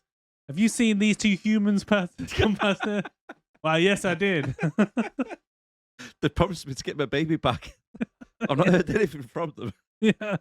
Just runs off like, thank you. Runs off in a scurry. This is going to be a long podcast, isn't it? Oh, no. It must be up to about an hour at least. What it is, we've not been in for 2 weeks, have we? So we're just talking a lot more than what we normally would. And it's a 2.5-hour film. I was going to say, so next thing is we're on a plane, aren't we? With the pilot. And Yes. They're coming to the island. Yes. They're heading to Biosyn, but they're not granted clearance into the airspace. Like, so she tries, so the pilot's like, yeah, I'm losing you. And Louis switched off the air defences, so now the airborne dinos are now coming after the plane. Owen hears a roar, and his first instinct is that another aeroplane? Did you hear that security guy though? Which one? Right, so when Denise is like saying you can't have the clearance and all shit like that, and Dodson stood behind him, that security guy comes over, and Dodson goes over to speak to him, and he says to her, I just talked to Santos, and it's the parents on the plane. How did he speak to Santos when last time we seen her, she was being arrested by Barry? I've just talked to Santos, it's the parents. Yeah. Yeah. But I thought her parent was Herself. Yeah. Yeah, well, the mum clearly went and fucked herself, but yeah. And also, right, so then the dinosaur comes to fuck up the plane. Yeah. Right? And the dinosaur lands on the wing and kind of looks like it either sticks his head or his hand or something into the propeller. Yeah. I don't care how strong that dinosaur is. You put something in that propeller, it's being shredded. Oh, yeah, it's going to hurt a little bit, isn't it? It's going to sting. Yeah. And even after smashing up the plane, Kayla goes, oh, just keep quiet, we're good. It's gone. Yeah. Is she forgetting that the plane is a loud-ass machine? Yes. I think she must be. It's like, shh, don't talk, we can't make any noise. From the plane. It's okay. It's okay. It's gone. Then Fucking boom, hell. big dino bird takes down the plane and just fucks off. Claire, oh my God, right. This noise, I'm sorry, I meant to clip it, but I forgot to do it. We gotta get you off this plane! What? What? Oh, Jesus. What would your reaction be if I said, dude, need to get you off this plane? Dinosaurs outside. Cool, I'll be like a little hanging for the fucking birds. Come and get me. I mean, why does anybody think it's a good idea to be parachuting whilst there's a flying dinosaur trying to eat you? You're coming down like... Well, if your choices are between that and staying on the plane that's on fire and is about to crash. Well, the other two survived perfectly fine. I don't know. I'd probably take the parachute. What, with a pterodactyl trying to eat you? Yeah, but you're dealing with hindsight here. You know what's going to happen. I know, but still. If you're in the situation when the plane's going down, you're like, I don't care. You're not thinking about dinosaurs outside. I would take my chances sitting on the back seat of that plane, landing on a frozen lake, which is going to hold the weight of it anyway. Well, so they don't don't worry know about there's a frozen lake. that, right? But I do know that if I'm in the air, parachuting down, it's not quick. When you're parachuting, you're coming down like 5 miles per hour, and there's a giant fucking bird trying to eat you. And you're just floating around at 5 miles like going. I suppose if I had thought that far ahead at the time of being on the plane and the plane's going down and they're talking about parachutes and whatnot, then I may think, well, it might not come after me on the parachute. It might still go after the plane, the big noisy thing that's on fire and flying through the sky. Might decide to go after that rather than come after the little thing that's parachuting down. What, the big white flag? Well, yeah, but obviously we know it doesn't, but I don't know if I had time to think about the situation. If I just said, whoa, Owen, chill out. Let me just think about this. So if I stay on the plane, would look like where we let me see. We look through the front window. It looks like we're heading towards that frozen dam. So we might make it to there. Depends on how good fucking the woman who, when she takes off, says she's still got it, manages to land. Or I could fuck off into this fucking parachute, but there's like giant dinosaurs flying around her. Okay. Owen, I've made a decision. We've already crashed. Dead. Roll credits. Yeah. I'd be like that. You don't want to go. Fucking move. I'll sit down. I'll fucking go. You stay with fucking the pilot. But then again, you got to be parachuting down in the middle of a bloody jungle. That's another thing. What's with the biomes in this fucking place? I don't know, mate. It's How all is over there a the place. jungle in the middle of the Italian mountains that are covered in snow? How are they in jungle one day, 1 second, and then in the literally snowy frozen mountains in another? Yeah, Hollywood. Like a video game. It's It's like Minecraft. When it's suddenly a desert and then he goes to ice and then he goes to a jungle. You're right. You're right. Within 100 yards of each other. But Oh. So this movie, as I mentioned quite a few times, it's just full of right places at the right time. Because or the wrong place at the wrong time. yeah, all the way through. Because Ramsey finds Alan and Ellie just wandering around and tells them he's helping them to take down Lewis. So he just pops up randomly, puts them on a shuttle bus to escape along with Maisie. Yeah, because And- it tells him that it was him that was told Malcolm. Yeah, but I didn't trust him at the time. I thought he was going to set them up again. Again, Yeah. not saying up the first time, has he? Oh, kind of in a way. I know what you mean, though, but Tried yeah. getting him eaten by locusts. Hey? He left the lids off the tank. We never. He did. It wasn't him. Yeah, it Never was. even been down there. You seen him on the director's cut. He goes down, takes the lids off, and he goes, right, they'll get fucking eaten by these locusts. But they come out and then survive that. So he goes over to him. He goes, hey, I'm on your side. Have you got the you got the sample? Like, yeah, right, yeah, cool. Just jump on this shuttle. Yeah. I'm gonna send you into a labyrinth with dinosaurs. And this is in the director's cut, yeah. Yeah. That's what happens. So now Claire is hanging from a tree like some bird food. Oh, yeah. And, oh, look, a deer. Deer just happens to be walking along there. And we've got a little bit of a backstory. The deers are here for the apex predators. Yeah. And then you get the dinosaurs just coming from a nail salon. Three Finger Freddy, I called it. Yeah, like Freddy Krueger hands. It's just the dinosaur with the just three massive fingers that's like twice the size of itself. And it's just like, oh, hey guys, I just come from the salon. Oh, I just gotta get some berry bush. Hey, what's that deer doing eating my berries? It looked like a cast member from fucking Housewives of Orange County. It did. Mate, did you see what it did nails. to the deer though? It just goes over to it and just goes fucking flicks it off like Just it's fucks off. It'd be like if there was an ant on your food and you just went, get off. You just did that with the deer and the berry bushes. For no reason. It doesn't eat For it no or anything. reason. And then, whilst this like creepy bird thing is that head level with Claire, she goes, oh, I know what's a good idea. Whilst it's distracted over there, I'm going to make shitload of noise by dropping it on the floor. I know. Just stay where you were. He didn't see you. He walked past you already. Yeah, it's already sniffed your gooch.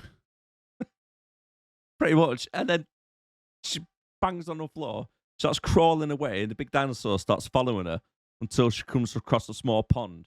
Now, if I'm in a place with loads of like Jurassic themed animals running around, I'm thinking it's going to be giant fish or slugs or some shit in there that going to eat me as well. Yeah, man. I wouldn't just climb willy-nilly into a fucking swamp. Not to mention you might get some kind of infection or something. Yes. Being underwater there, some kind of parasite climbing up your urethra or something. Exactly. And she just climbs in and the dinosaur puts its head down onto the water, gives a big, does a Joe Biden. Does a Biden. It does a fucking Biden. You just see a shot of her underwater while it's Biden in her hair. And then goes, fucking storms off like Blue in a hissy fit. That's it. And then epic music plays as she fucks off into the background. Yeah. Looks in at the horizon. That's it. As she, that's it. She looks over from the literal rainforest. You can see the frozen mountains with flames coming off the plane. Yeah. That was the part I thought, hold on, how is she in a fucking jungle? Yep. Meanwhile, Owen and Kayla get out of the ice plane dam. without a scratch. Yes. Kayla's hair is in perfect condition, like it's just come out of the salon. Not even a bruise. Yep. But hot on their heels is a feathered dinosaur. What was just going for Hey, I'm walking here. afternoon stroll. Trying to rip them apart as they walk across the frozen lake. You have a little bonding sesh, don't they? Yeah. And Kayla's reaction goes, nope. Just runs off. That would be my reaction. Yeah, I like No, the thanks. reaction. Was like, oh, nope. Nope. See you in a bit. I'm off. But we have a little bonding session, don't we? Because we learned that she was a pilot in the Air Force and he was like, oh, I was the Navy. Oh, we like twinsies. In the Navy. Oh. I was the seaman. And then, what was it? She was like, so why are you helping us? And he's like, well, I seen that little girl and it looked like she was about to get sex trafficked. And she was like, well, I'll deliver my dinosaur and then I'll come back for it. And then I saw the redhead in the club and she was asking about the little girl. And she was like, I know that little girl. I feel a little bad. Maybe I should do something now. Yeah, she actually makes a point, doesn't she? She goes, I love a redhead.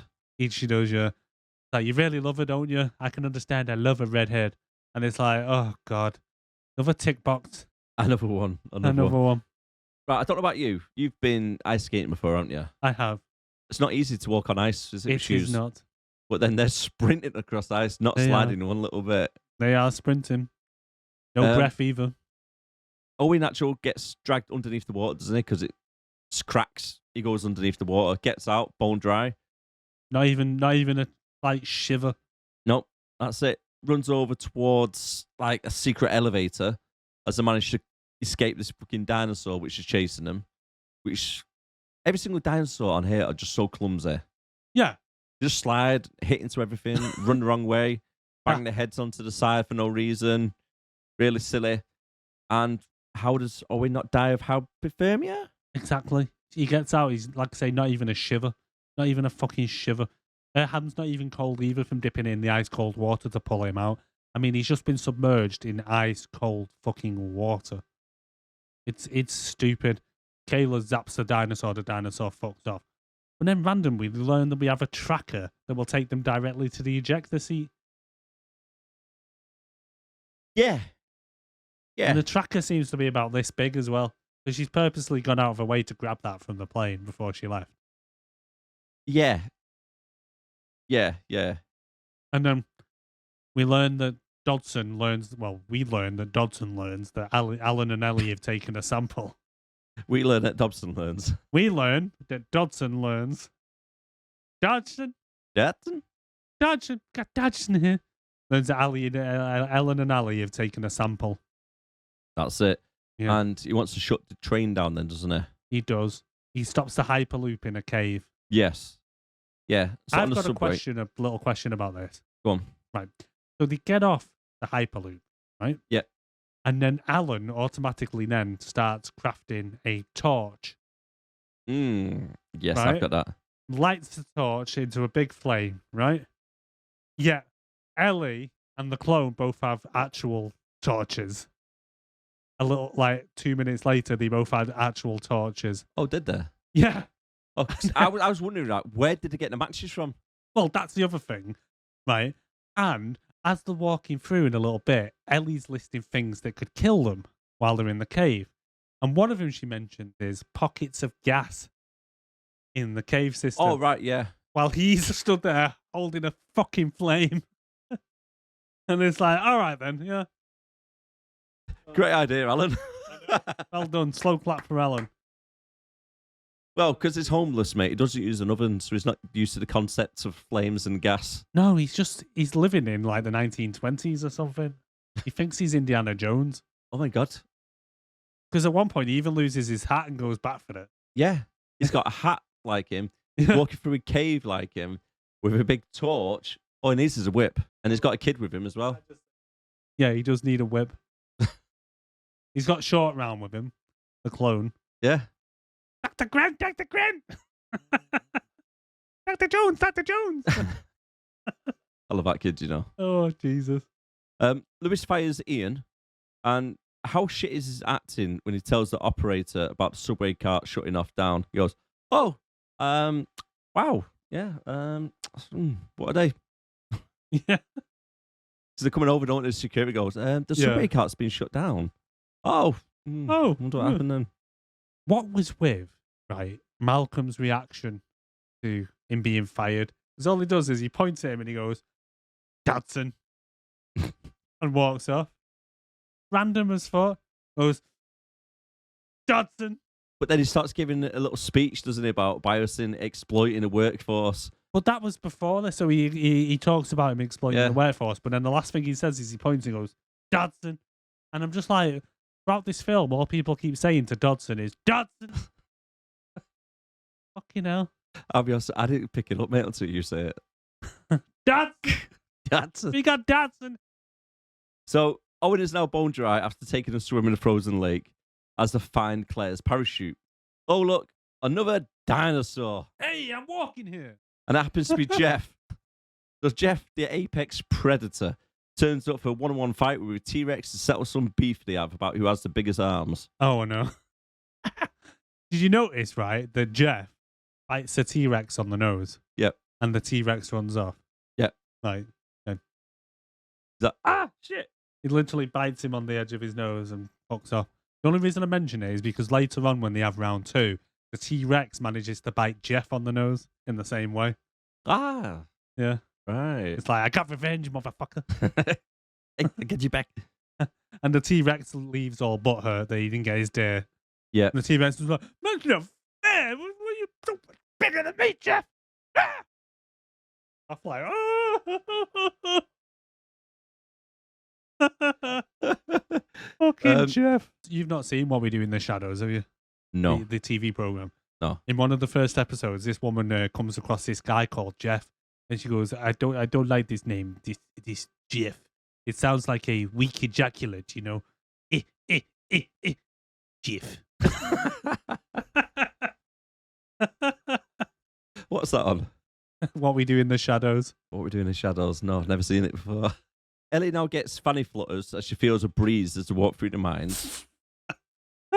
Fanny flutters. I don't know if that's me writing that or is that Apple changing it on all text. It could be either. Could be either. It could be either. The clone seems surprised that Ellie and Alan haven't yet banged. Yes. Ramsey the Sly Foot gives Ian a jeep to drive down dinosaur-infected forests. Oh, what is it with Malcolm when he gets in the jeep and he reverses back and crashes into the table? Is that just a setup to say, "Oh, you're a really shit driver"?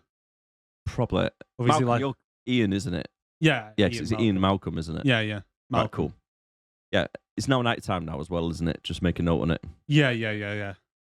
The clone and friends get jump scared by one of the dinosaurs as they've just been waiting for hours and upon hours for somebody to climb a ladder. That was weird. That's That it. was fucking weird. Alan climbs a random ladder Yeah. and dinosaur happens together. Boo! Just goes, surprise, motherfucker! So he falls down the ladder, starts fighting off the dinosaurs, runs back for his hat. Oh, Jesus. Yeah. I mean, how long was that dinosaur waiting there for? Oh, it must have been waiting there for days. Days, mate. Just waiting for someone to come along. There's like 3 or 4 of them there, like a little bunch. He's going, "Are you coming over here, mate? You know, you got to chill out for a little bit." He's like, "No, any second now." Like, Gary, what you doing? Gary, every day, Gary just waits by that ladder, waiting for some kind of man beast to walk up that ladder. He knows it's going to happen, but I don't think it's going to. And what happens? Gary He gets turns his up. wish. Yeah. Gary's got bragging rights now, mate. He has, mate. He's like, "I told you. I knew what was going to happen." Oh, Whilst everybody's getting crushed to death, Ian is taking his sweet ass time to open up the code lock. Turns out Ramsey might not be so bad after all, because it's him who locks the gate at the end. well, yeah, because Malcolm comes along for some reason, and they come to this gate that just happens to be locked with a code lock, and Malcolm's there just like typing in the codes, and he's like, "Oh, who shall I use? Shall I use such and such his birthday? Oh, I'll use this one, and they're all like, "Fucking hell, come on!" Malcolm's just like, "It's okay, we've got plenty of time." Bing. Luckily, though, like you say, as again, right place, right time. Ramsey just happens to go over to a computer screen and sees him there and goes, "Idiot." Boom, opens the gate for them. Malcolm thinks it's him, though, doesn't it? He did. He was like, "Oh, I knew I'd get it. I knew And I'd get it." Then we got Claire versus the Spitter. Yes. So Claire goes for a wander into a giant cage for shits and giggles. But it turns out it's one of them spitter dinosaurs with big umbrellas. They have like a big umbrella, don't they, when they spit? They go, Yeah. Like they get the guy in the first one with the when he's trying to escape. Yeah. Yeah. That What's his shit me name? up as a kid. That fat guy. Yeah. That scared me as a kid, that one. But is it me? She comes across this random habitat in the cave. Is it? Right, is it me or did that look like you play No Man's Sky, haven't you? It looked like a habitat out of that you build. Oh, yeah. Like a little prefab thing. And she's trying to get the ladder to come down, and we hear the dinosaur coming. So what does she do? She decides to collapse into a little ball and just wait it out. But then just in time again, Owen comes along and fucking sparks it out. Yeah, dinosaur whispering. He grabs it, doesn't he, by the neck like that, while the pilot just comes along and zzz. Why doesn't it zap him?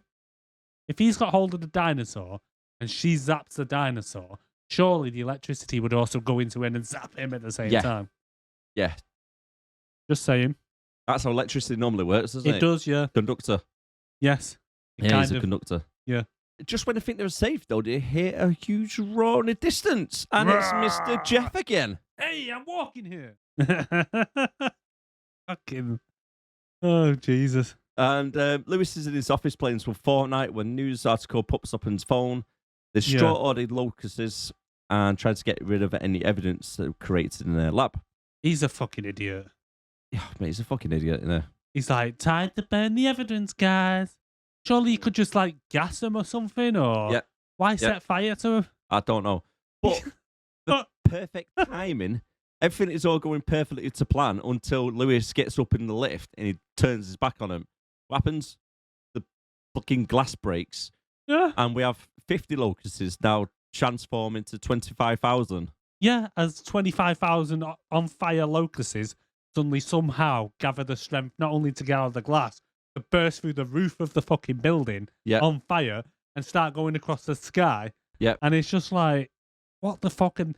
You've got Alan, fucking Malcolm, you've got Ellie and fucking the clone or whatever, all in the car driving along. Yep. And they're just like, what the fuck? As a bunch of on fire locusts are flying across. And then Malcolm manages to fucking... Crash. I just love that though when he's like, you literally see all this shit, and Ellie goes, "He's burning the evidence." Really, really, Ellie? We can fucking see he's burning the fucking evidence. It's literally on fire. Just state the obvious. 100 feet above us. Duh. He's burning the evidence. Is he, Ellie? Is he really? Yeah, he's burnt the fucking whole island down as well. I mean, it serves him right for fucking inviting the bad luck bunch to the island. The bad luck bunch. Yeah, seriously, right? If you're ever creating a fucking anything to do with dinosaurs, you don't want any of these people, Alan Grant, interfering, Ellie Sattler, Owen, whatever his name is, that fucking horrible gingerbird. You don't want any, or Ian Malcolm. You don't want any of them near any of your theme parks to do with dinosaurs or anything because they've been there literally about 4 hours, and now the place is on fire. The whole island, no, it's not even an island. The whole forest is on fire. Should we go back to the previous ones? So the very first Jurassic Park, we had Alan and Ellie, what were there as And like Malcolm. exploring the park, Yeah. and dinosaurs escape, kills everybody. Yes. They're there 10 minutes. Dinosaurs come out, kills literally everyone. Storm comes as soon as they arrive. Yeah. Fucks everything up. Fucks that one up. Yep. And then we got Owen and Claire, who happen to work in a theme park Yeah. more advanced than Jurassic Park. Yeah. And what happens? Within the first day, Yeah. Dinosaurs continuing their rampant. look. run rampant and destroy the whole park. And then what did he decide? What does Dodgson decide to do? Let them people come to his park Together. together What could go to be wrong? there at the same time. Where he's keeping dinosaurs. And it'd be like, no, none of them are coming. None of them are coming. Right, talking about the previous films as well. How many times have we seen the same scenes been played out? Like, an example, the first one, we had the Jeep, crashed. Yes. T-Rex walks over to it. The second one, they have the motorhome, which has a crash, gets knocked off, dragged off a cliff. Yeah. This Yeah. one, what happens? Well, the world one, you're in that little ball, crashes, dinosaur starts knocking it around. Yeah. What happens again in this one? They crash a Jeep on the edge, it rolls down a cliff. Yeah. What happens to be at the end of the cliff? Jeff, Hey, I'm walking here. literally. The so big Jeffo. Yeah. And this is so stupid as well, because the Jeep in the whole of the frigging country or the island or wherever we are, The whole they of happen Italy. to land next to Owen and Claire. Yeah. The clone gets out of the car, looks over to Kayla, goes, "Hey, I remember you. You're that bitch who smuggled me over here." Nope. Doesn't mention a single thing. Just shrugs it off. Oh, I know. Oh, it's just fucking stupid. But yeah, it just happens to be there. Now, did you notice, like, as they all meet, the Jurassic Park music kind of plays in the background? And then, Why's that? and then, do you know what? I wrote here, how did these apex dinosaurs ever catch any food? Because you hear them coming 3 days before they even arrive. Because all you hear then is, hey, I'm walking here. Yeah. And it's like, it comes in like, hey, I'm walking here. And it's like, how did he ever catch a deer? How did he catch anything? I don't know. Because deers can smell good. They can smell Yeah. from distance away. If you're hunting them and shit like that, you can't do it downwind of them or anything like that because they'll smell you. You know, the slightest little twig break and they fucking dart off. Yet they can come over like, I've done the time for dinner. Where are you? I'm walking here. Come on, dear. Oh, dear. Rah. And it's like, how did he ever catch it? How were you got so big? Because you ain't eating every day. Where are you getting your calorie intake from? I The mean, reason why they were so big originally, because they was eating other slow dinosaurs. yeah. The fat vegetarian dinosaurs, what couldn't run. Yeah. They're like, hey, you over there. The fat vegans. I'm done. Wait, that's a good point. That just shows that the vegan diet doesn't work. Because all the dinosaurs were fucking huge when they were grass eaters. Yeah. Fucking. And all they do is get eaten by the fucking meat eaters. It's basically saying you go and eat all that fucking meat and once it's in your body, you go and eat all that grass, sorry, and once it's in your body, I'll just come and eat you and then I'll take the nutrients from it that way. Pretty much, yeah. That's how it works. Yeah. And Yeah. it's just like, you do all the hard work and I'll reap the benefits. I'll eat you instead. Jeff comes along now, doesn't he? And Yeah. Owen shouts out to the group, nobody move as it approaches. Literally, Jeff is about from me to you, to the group. You can see his head looking up. Everybody just runs. Yeah. Instead of standing still, everybody just fucks off. The dinosaur can see them clearly running behind the Jeep. How did it not spot them? Where did it go? They're literally farting distance from it. I mean, this is supposed to be an apex predator and shit like that. And the whole thing about it can't see unless it's movement and shit like that, it was all a guess in the first place because no one obviously has ever studied a real life dinosaur. And surely it mentions that works on T-Rexes, but this isn't a T-Rex. This is Jeff. Yeah. This is Big Jeff we're talking about. Yeah. The apex predator. He's come along. He's got longer arms than the T-Rex. It's like everyone's running. Why are these two standing still? It's probably why he didn't attack straight away. He's probably confused. Like, Usually things run. This is where you run. He probably pointing at them going, what are you doing? But to them, he's going, and he's like, oh! And then they all run behind the car, and it's like, hey, I can see you behind that car. I'm going to eat you now. I'm going to eat you. Yeah. I do like that bit when the clone's climbing up the steps, though, and he like kind of... This is my notes, right? I've got an A. So, whose idea was it? Okay. They must have gone to each other. I've got a great idea to escape the biggest predator on the planet has ever seen. Let's climb that ladder over there. Yeah. Where only one person can get up at a time. One at a time. And we'll all queue nicely. I know, yeah. No, so it's just like eye level for the Yeah. dinosaur. Let's make it as easy as possible for him. Well, he looks like he's on a bad back code, Jeff. We don't want him bending down for his food now, do we? No. And like you say, the clone's climbing up the ladder. She gets trapped in the cage because Jeff tries to bite it side on instead. Gets stuck. What does she do? He's like, I'm scared, I'm going to die. And it's like, yeah, you are if you stay there, you idiot. Fucking move. Yeah. Get up. And then Ian Malcolm's decided to stay behind for some reason. Another throwback to the original when he fucks up the whole thing with the flare, doesn't he? Oh, yeah, that's it. Because whilst we're up on the viewing platform as well, Jeff goes over and kindly asks the group if he's got minty fresh breath by breathing on them all. And then, just as he's about like eating them and stuff, he's go, Can you smell my breath? And then, as you said, Ian Malcolm does a little bit of a fire dance and he transforms it into a dragon by... Yeah, he does, yeah. He transforms a dinosaur into a fucking dragon by throwing... What, a rag on a stick into its mouth? Basically, yeah. Because that's flammable, isn't it? The fucking shot that. No, but... Do you know what? I've got my old t-shirt. I'll put it on a rag.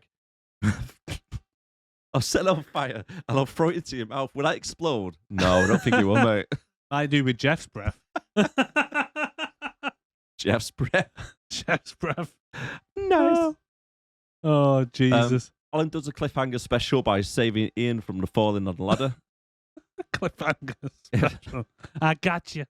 Jeff then decides that he wants to give the viewing platform a makeover by making it an unplanned room. Yes. It then tells Owen to hold my beer as it lassos Claire with a piece of wire pulling her outside. He's like, hey, you're not the only one who can do lassoing. Yeah. I mean... So Owen gets pissed off with the fact that the dinosaur has outlassoed him by taking Claire. So he does toe-to-toe with a dinosaur. He gets his knife out, doesn't he? His little knife and just starts... It's like a fucking Swiss Army knife, a pocket knife. Oh, no. It's got a 3-inch blade stabbing a dinosaur, which has got like 12-inch pink skin. And then to top it off, after they defeat the dinosaur going toe-to-toe, they pose for a group picture to celebrate the win. Did you notice that? They all sat down together like... Oh, Jesus. Oh, it's fucking stupid. Meanwhile, Claire tasers it in his face, in the eye, doesn't he? The dinosaur becomes taser face. Shit, man. Oh, mate, that whole fucking scene was weird. Stupid. I know. I like to see you do that in real life, mate. And then Jeff just decides, you know what, fuck it, it's not worth it, and goes. I'll go after a deer instead. Yeah. Don't taser me. Taser is, yeah, and then he turns, deer! Jesus. I bet Dave's never thrown fucking flames into his mouth and stabbed him with a little pocket knife, has it? I know, yeah. Do you know what? I know nobody's probably watching this far into it, but I fucking love doing it, mate. It's fun. It's fun. I'm just having a laugh doing it. Oh, it's funny. And that's all that matters, isn't it? It's just stupid films, man. Stupid shit that happens. It's like people actually sit down and write this, go to studios, sell it, get millions of dollars, and then this is how it turns out. $265 million, and this is what they come up with. Jesus. Surely, when the studios are reading it through, they're going, so, yeah, the dinosaur does this. Yeah, okay, yeah. Owen goes over, punches it a few times, and it just walks off. What does the dinosaur say? Oh, Oh, good for you. and walks off. Yeah, I'm walking here. What? And they've gone, do you know what? I'll give you a budget of 265 million if you want. Yeah. All right, then. Have you read the script? Got halfway through. And then, meanwhile, Oh, Jesus. all the peaceful dinosaurs are melting as the island becomes an inferno, as the lotuses Oh, escape are just melting still. like I say, the whole fucking place is now on fire. It's I gone. mean, they've somehow set Italy on fire. Yeah, literally the whole of Italy's on fire Yeah. because So of they're like, a couple of lotus. give the evacuation order. All the dinosaurs head to the containment unit. Why? Why? Isn't the containment unit on fire? Yes. I know it's a good idea. Instead of like letting them free roam away from the fire, let's bring them all in towards it. I don't get this whole containment unit thing. What was it for? And everyone, all the employees and shit start shitting themselves. Did no one ever think, I know, let's call the fire service? Let's, I don't know, let's grab some fire extinguishers and try and get this shit out? Or maybe let's not have the containment unit in the middle of the office. Yes. That as well. Yeah, in literally the middle of the fucking retreat. Yeah. Let's bring them into the Zen garden. Like, who's idea? Right, so if, in case of a fire, where are we going to evacuate the dinosaurs to? Here? With us? It's like when you visit like a building site or your office, your workplace. Yeah, yeah. It always says, this is the fire exit point. You must go to like security building A or something on the car park. Your fire dinosaurs assembly like, point. Hello. Hello, someone said there's a fire. Jeff comes along like that. Fire! Oh, Jesus. Lewis actually loses his shit and starts to break dance to anger away. Lewis just, I don't get what Lewis does now. He just decides, you know what, I'm out. He does the running man. He's like, I'm so angry. I'm so, and Ramsey, you fucked me. I've got to admit though, the scene did look pretty good as they made their way like their own version of the Noah's Ark. Kayla with her hair still looking perfect. Jess turning back on the ADS, you know, to keep that shit flying dinosaurs away. Yeah.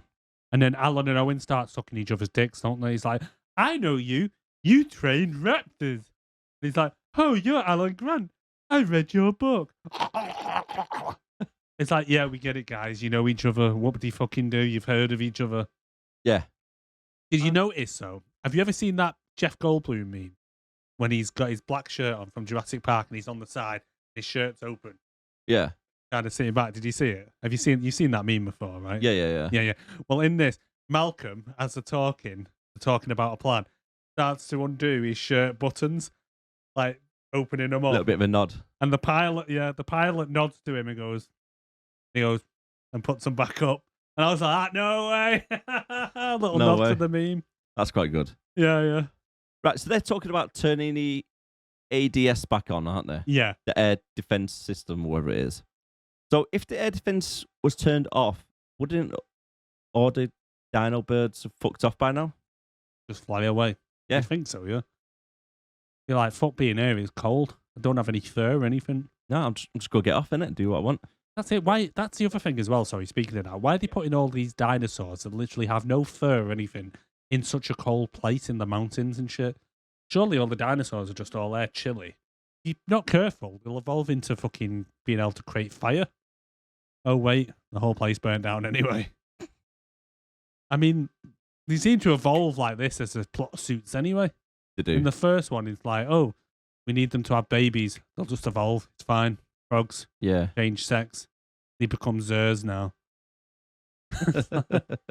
But anyway, Dodson confronts Ramsey. Yep. Tells them they want to start all over. He has other plans. Why start all over? You got all this shit here, mate. Just manage the situation. The first sign of trouble, I've released some locusts. It set the shit on fire. Worse things have happened, dude. Yeah. Your dinosaurs are contained. They're in your containment unit. They're exactly where you want them to be. Why are you abandoning the place? You burnt the evidence. Yeah, you set everything else on fire. But I don't get why Dodson now is just like, you know what? Fuck it, I'm out. It's weird. Why is he? Don't know. Yeah, it's just, like I say, just wants to get off, done it straight away. Yeah. Owen tells the group that he's going to find the baby blue beta, and he has only 8 minutes to search the whole island for a baby dinosaur. Because he made a promise. To Blue. Yeah, a dinosaur. You made a promise to a dinosaur. And then Ramsey comes in and goes, "We need more power, Captain!" to enable the ADS. Which you don't really need turning on. No, and then all of a sudden Claire knows exactly how all this system works. Oh, we have the same system at Jurassic World. Did you, love? Well, you were the CEO and probably never used any of this shit. True. True. So all of a sudden you know how to use it. Like, fuck off. It's like in the first film with that little girl where she goes, "Oh my god, this is a Linux system. I know how to use it," and all of a sudden knows how to hack the whole system. No, love. You don't. Nah. No. Nah. It's a custom-built system for that place. Not happening, that's it. No. Unless on the screen it's just got one button, well, two buttons that one says on and one says off, then you know how to use it. Yeah. You want to turn you ain't it got a from clue. off to on. Other than that, no. No. Yeah, no. yeah. So Lewis is trying to escape in the subway train. Yeah. Claire and Ellie go one way to get the power back on. Yeah. Turns out the locusts have the same blood as aliens. Somehow they managed to, like, acid burning through the roofs. Yeah. How the Elliot- hell did they end up in that room? I don't know, but Ellie actually turns around and says nobody said anything about bugs or dead. Yeah. But the word dead anyway, but until an alarm goes off, they'll come back to life again. Well, I think they were just sleeping again, weren't they? I don't know, they look like dead, didn't they? Well, they looked like they'd just literally been on fire, which they had. So I Yeah. don't know how any of them are even still alive in a bit anyway. Yeah.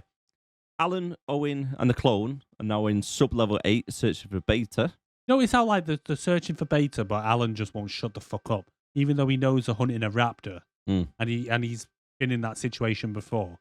Yeah, all he's talking about is, we used to think raptors used to attack and cut the attack from the side and all shit like this. And it's just like, dude, just shut the fuck up. We're trying to hunt her. Shut up. Stop talking. That's You it. bastard. Ian trying to give cryptic clues about how to turn the power back on. Oh. Be clear, Owen. Owen. Bloody Malcolm. I put here on my notes now for this next bit. I put, this scene is so shy, it's unreal. Obviously, it's not real anyway, is it? Because what's happening? But the baby raptor looks like it's from Fraggle Rock as it gets ready to attack them. The clone runs over like, "Hey, all eyes on me." And looks over like Fraggle Rock sock puppet going, Yeah, it's like, we need to triangulate. You need to get it from the side. It's just like, oh, fuck. How fast does it go down, though? instant. Yeah. It gets shot and it's like, gone. I'm Like, sure tranquilizers don't kick in that quick. I know. I've seen them done on rhinos. They're like sturdy for a little bit, aren't they? I suppose he was only small. Yeah, but that like killed it. Straps it to the back. Yeah. But just before that happens, though, the clone actually jumps over and uses Jedi mind tracks to calm it down. Calm down. She does the hand thing, doesn't she? She does. Look, it's me, Peter. I released you. I named you. As this is Jurassic World, nothing goes to plan. Yes. Just as Claire and Ellie are about to get the power back on, the bugs come back to life. Dodson tries to phone the AA after the subway cart breaks down. Oh, yeah, and yeah. just on point, the steam valves all start to break, don't they? So Yeah, it's been yeah. perfectly fine. Why do they start going... Oh, fuck no. Lights are flickering. I wonder why that is. The whole film thing is on self-destruct mode for some reason. I don't know. But then the spitters come, don't they? They do. So as he's walking down, the spitters... Right, but did you notice something? Did you notice when he runs off what he drops? What? So, as he walks down his little tunnel Yeah. and the spitters start coming and he shits himself and runs Yeah. off, he trips over Yeah. and he drops something. Yeah. He drops a can from the original Jurassic Park that had the embryos in. Was it? Yeah. I don't know how the fuck he got it, but that's what I'm pretty sure. I've wound it back several times and I'm pretty sure that's what he drops because it just randomly focuses on it just for a second of No what way. he drops.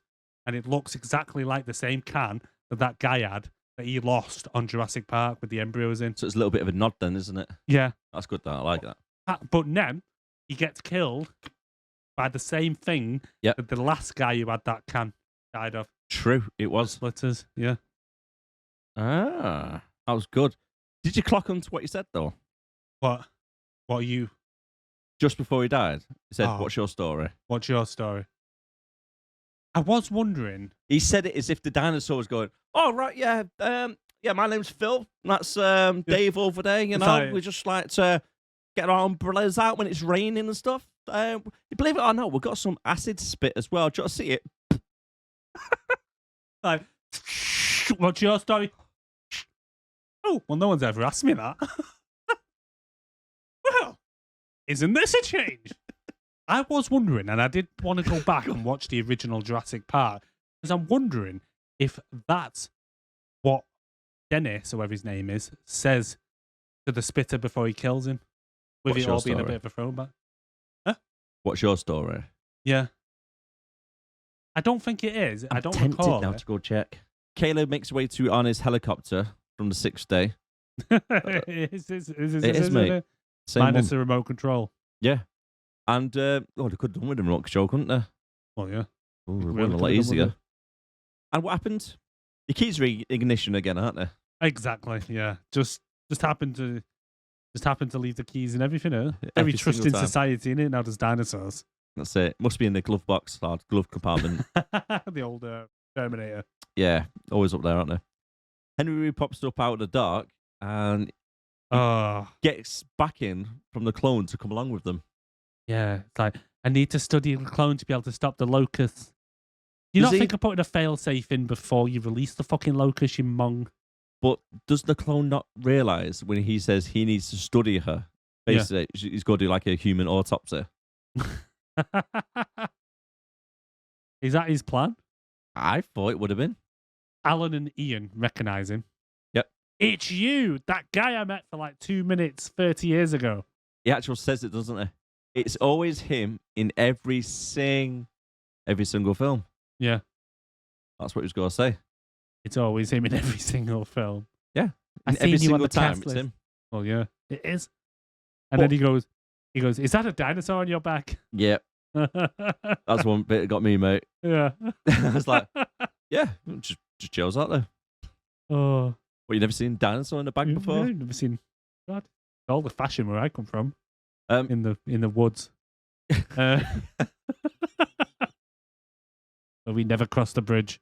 The pilot comes to land the helicopter, but doesn't realize all the dinosaurs are in the courtyard because he's like, don't land here. She's like, well, duh, I can't land outside. All the dinosaurs, dickhead. Like, duh, the dinosaurs are there. Oh, and then still lands. Perfect timing for that big, what is it? What they called? The really big ones.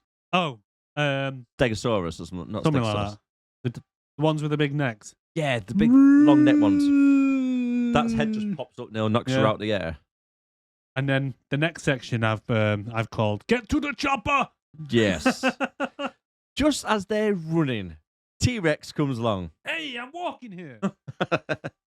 And did you notice as well, it walked past like an ornament thing, like an art display in the yard, where it's like a big circle. Oh yeah. And as the T-Rex walks over, it does the symbol for the film. Oh no, I didn't notice that. Yeah. Well, that's cool. Yeah. Yeah, No, I does didn't it? notice that. I'll show you now quickly. Ah. Oh yeah, I never picked that up before. Didn't you? No. It looks really cool how they've done it. Ah. But yeah, the old Mr. Tyrannosaurus comes over. This is the bit where him and Jeff have a fight, and the T-Rex now bites his nose. Oh, yeah. He gets his payback.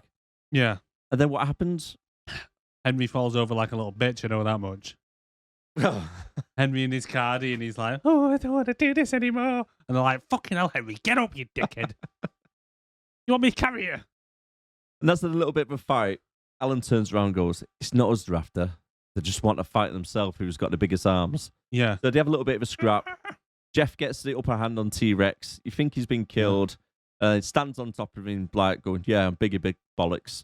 And then Freddy Krueger tops Well- up from the nail salon. Well, that's it, because like they've had the fight over the bigger arms. Yep. And then Jeff's there like, "Ah, I've got the bigger arms, dickhead." And then fucking Ten Finger Tony comes over like that. Ah, you reckon, do you? You fucking reckon? Look at these bad boys. Get these nails. These are acrylics. Yeah. He comes over like, Rex does a water boy into Jeff. Jeff then goes into Freddy's nails, and he just stands there like, going, shit, yeah. shit. Get him off, get him off. I just paid good money for these. You can tell his face, he freaks out. He goes, I'll throw him off. Oh, I've just put T-Rex and Three Finger Freddy kill Jeff and have a good old growl about it. They're like, and T-Rex is like,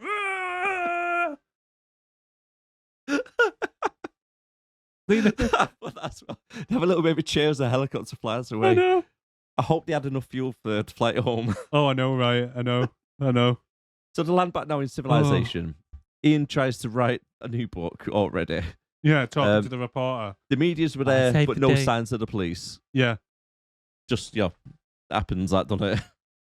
No, nobody's arrested for murder, smuggling dinosaurs. That's what I was going to say, because, like, I know it's a bit towards the end, which we're at the end now, but how the fuck does Henry get away with it again? He does. At the end, it says Henry manages to, like, basically sort out the locust population by studying the clone and all shit like that.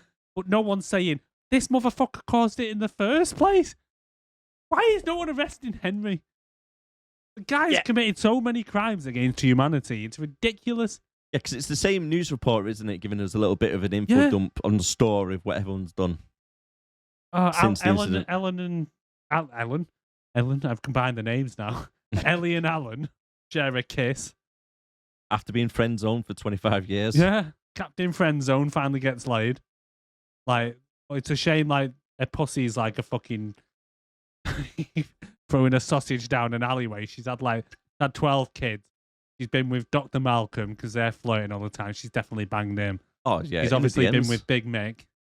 And now she's like, now I'm fucking 70 and got flaps like a wizard's sleeve. And I'll bang you, Alan. Go on, why not? I'll let you into my bone pit. At least he's got a house and somewhere to live. Oh, yeah. You're going to come and live in my tent.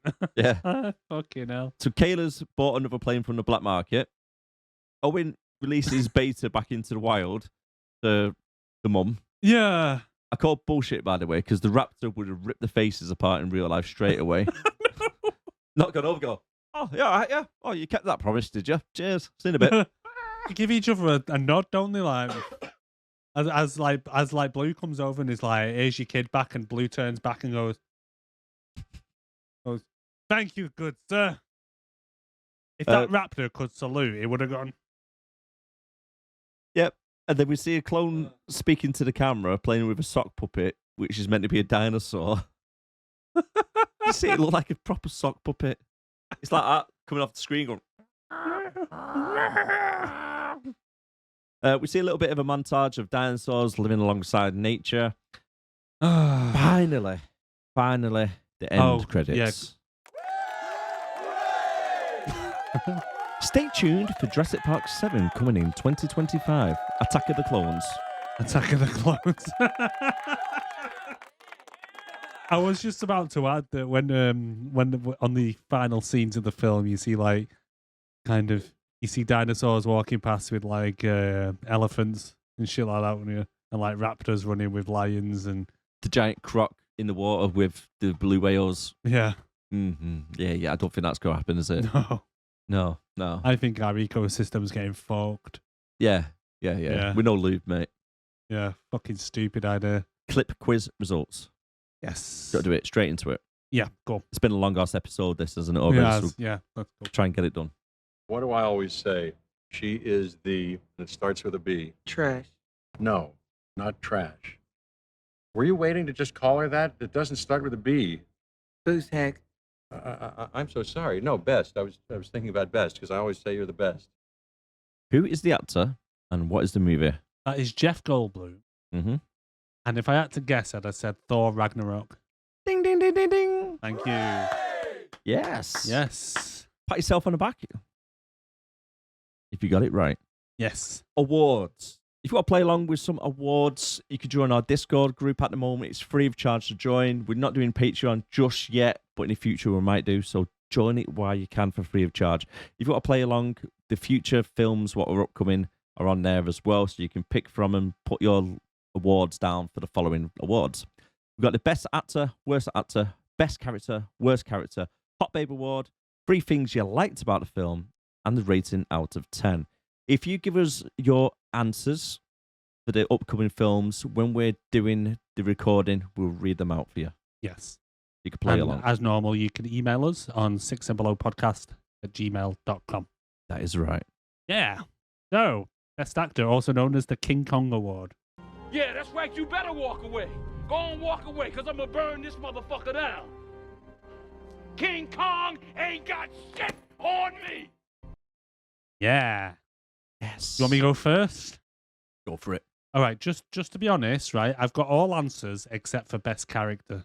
Okay. So, my best actor, I've gone for Sam Neill. Hey! Nice. Yes.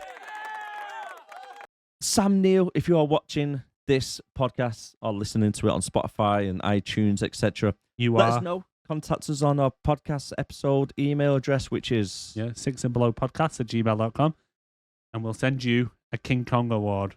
You are our King Kong for this week. Well done, Sam. Well done. Well done. The worst actor, a.k.a. the Golden Seagull. I'm going to take you to the bank, Senator Trent. To the blood bank. Here it is, the Golden Seagull. Who is yours? My Golden Seagull award will be going to D.D. Wong Henry. Oh, okay. I thought we had the same one. I was going to do the chair. No, why have you got? I've gone for the clone. Really? I knew you were going to go for the clone. I thought she was all right, considering how young she is. It's the Part accent. she had to play. It's the accent. She is British, though. She's British, from London, but we're not from fucking Mary Poppins. Londoners don't speak like that, especially anymore anyway. Oh, yeah, I'll give you that. Depends what part of London she grew up in. All right. You all right, Governor? Yeah. Well, I thought Henry. I just thought he was just a mopey to that. Best character. Best character. Like I say, I've not actually put one down. I couldn't pick one randomly. Not because they were all bad, just because there wasn't anyone that kind of stood out as a really good character. Yep. So I'd maybe just go with, I don't know, Owen. Owen? Yeah. Oh, I thought I was going to get the same then. Go on. B.D. Wong. You like Henry? No. You thought Owen! Owen. Oh, right. I was gonna fucking say you can't be D.D. Wong. Are you mad? Worst character. The pilot.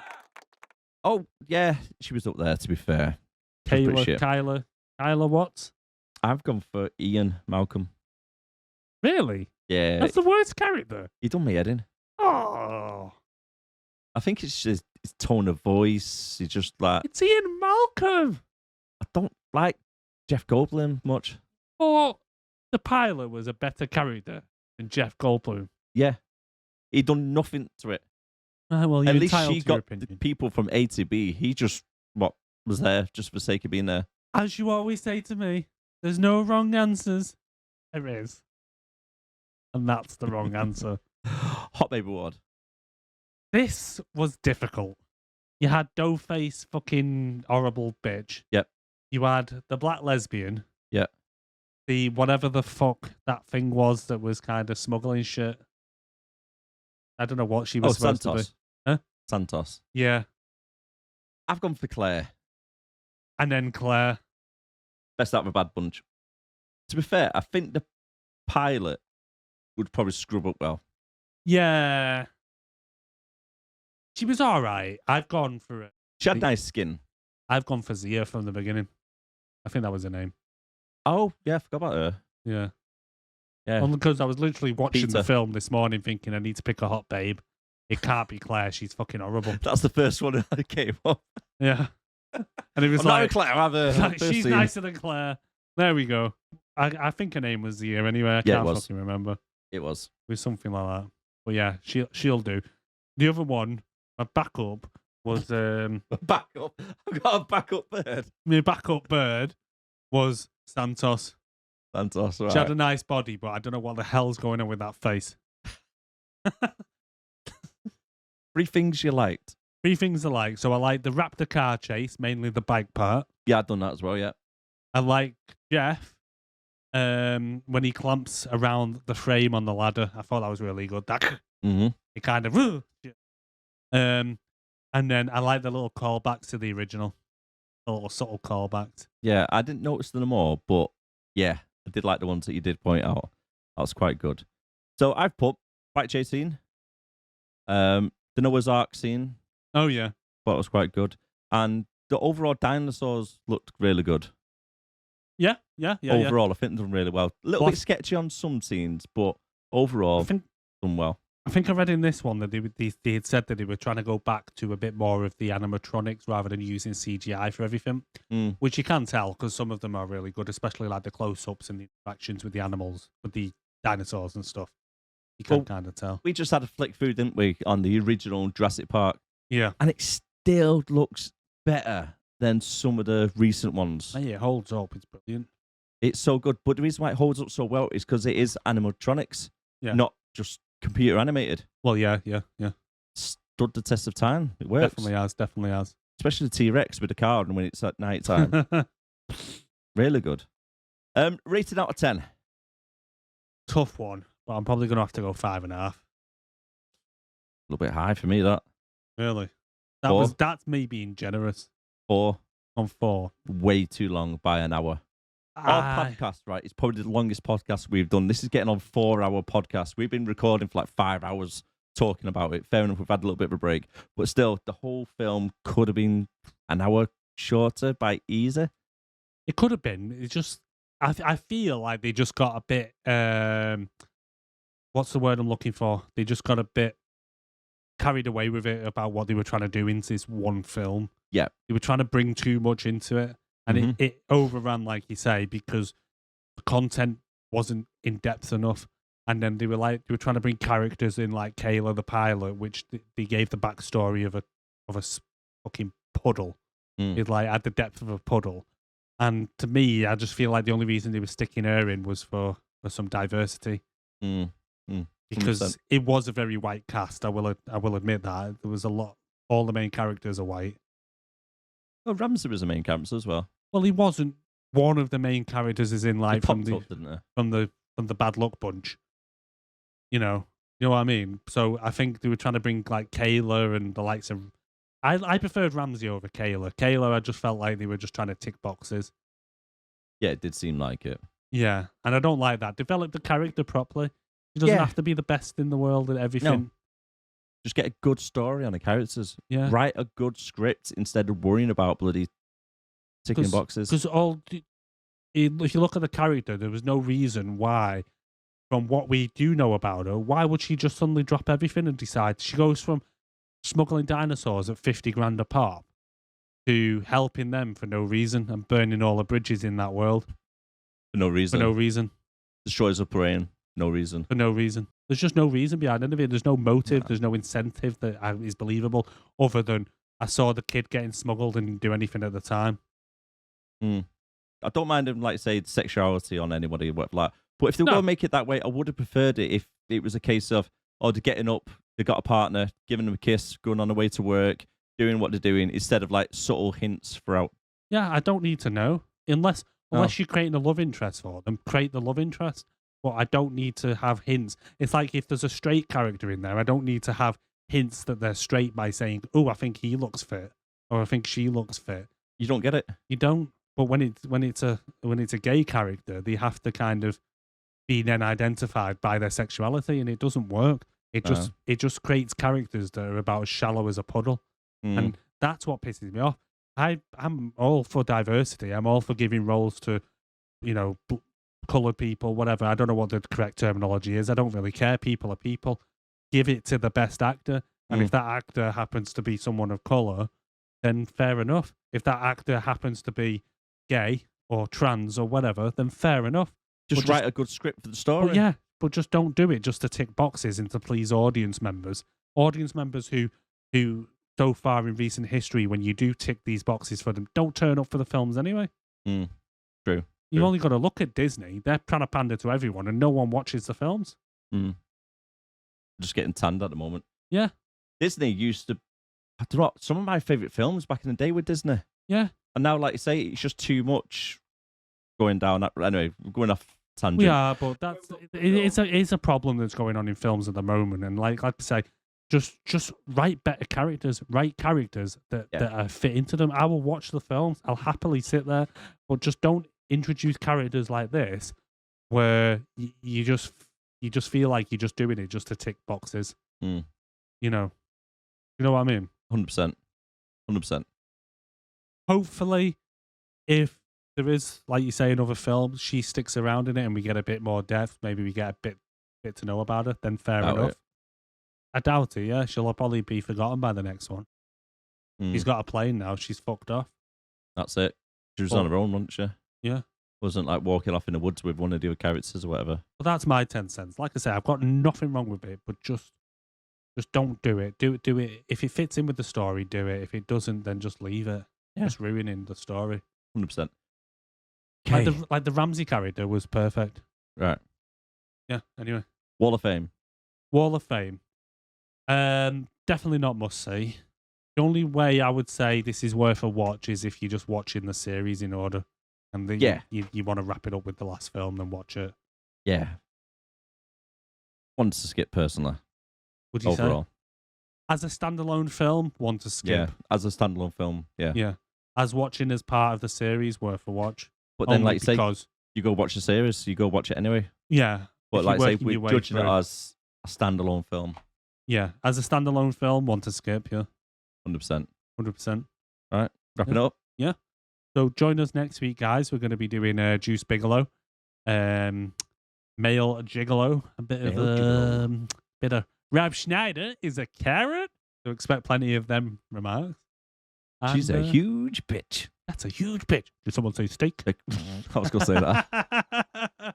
But I personally am looking forward to it. Can't wait. It's been a while since I last seen it. Yeah, it's been a while. I don't think I've watched it since the early 2000s. Yeah. Yeah, about 20 years. Yeah. So it's going to be an interesting one. Oh, classic mid-90s. Is it? Yes. Oh, end 90s. Yeah. When did it come out? 98 or something? Must be around then, like 99, 98, something like. Let me have a look. Juice. Anyway, a good 90s classic film. When comedy was comedy. 1999 it came out. I knew it was around then. Yeah. And it's a 5.7 on IMDb. Shocking. Right. Thanks very much for watching. I've been Darren. I've been Erik. This is Six and Below Movie Podcast. Take care, guys. Take care. Oh, by the way, tell your nan, hit subscribe, hit the follow, 5-star rating, everything positive. Thank you very much. Bye-bye. Yeah, all that, yeah. What you said.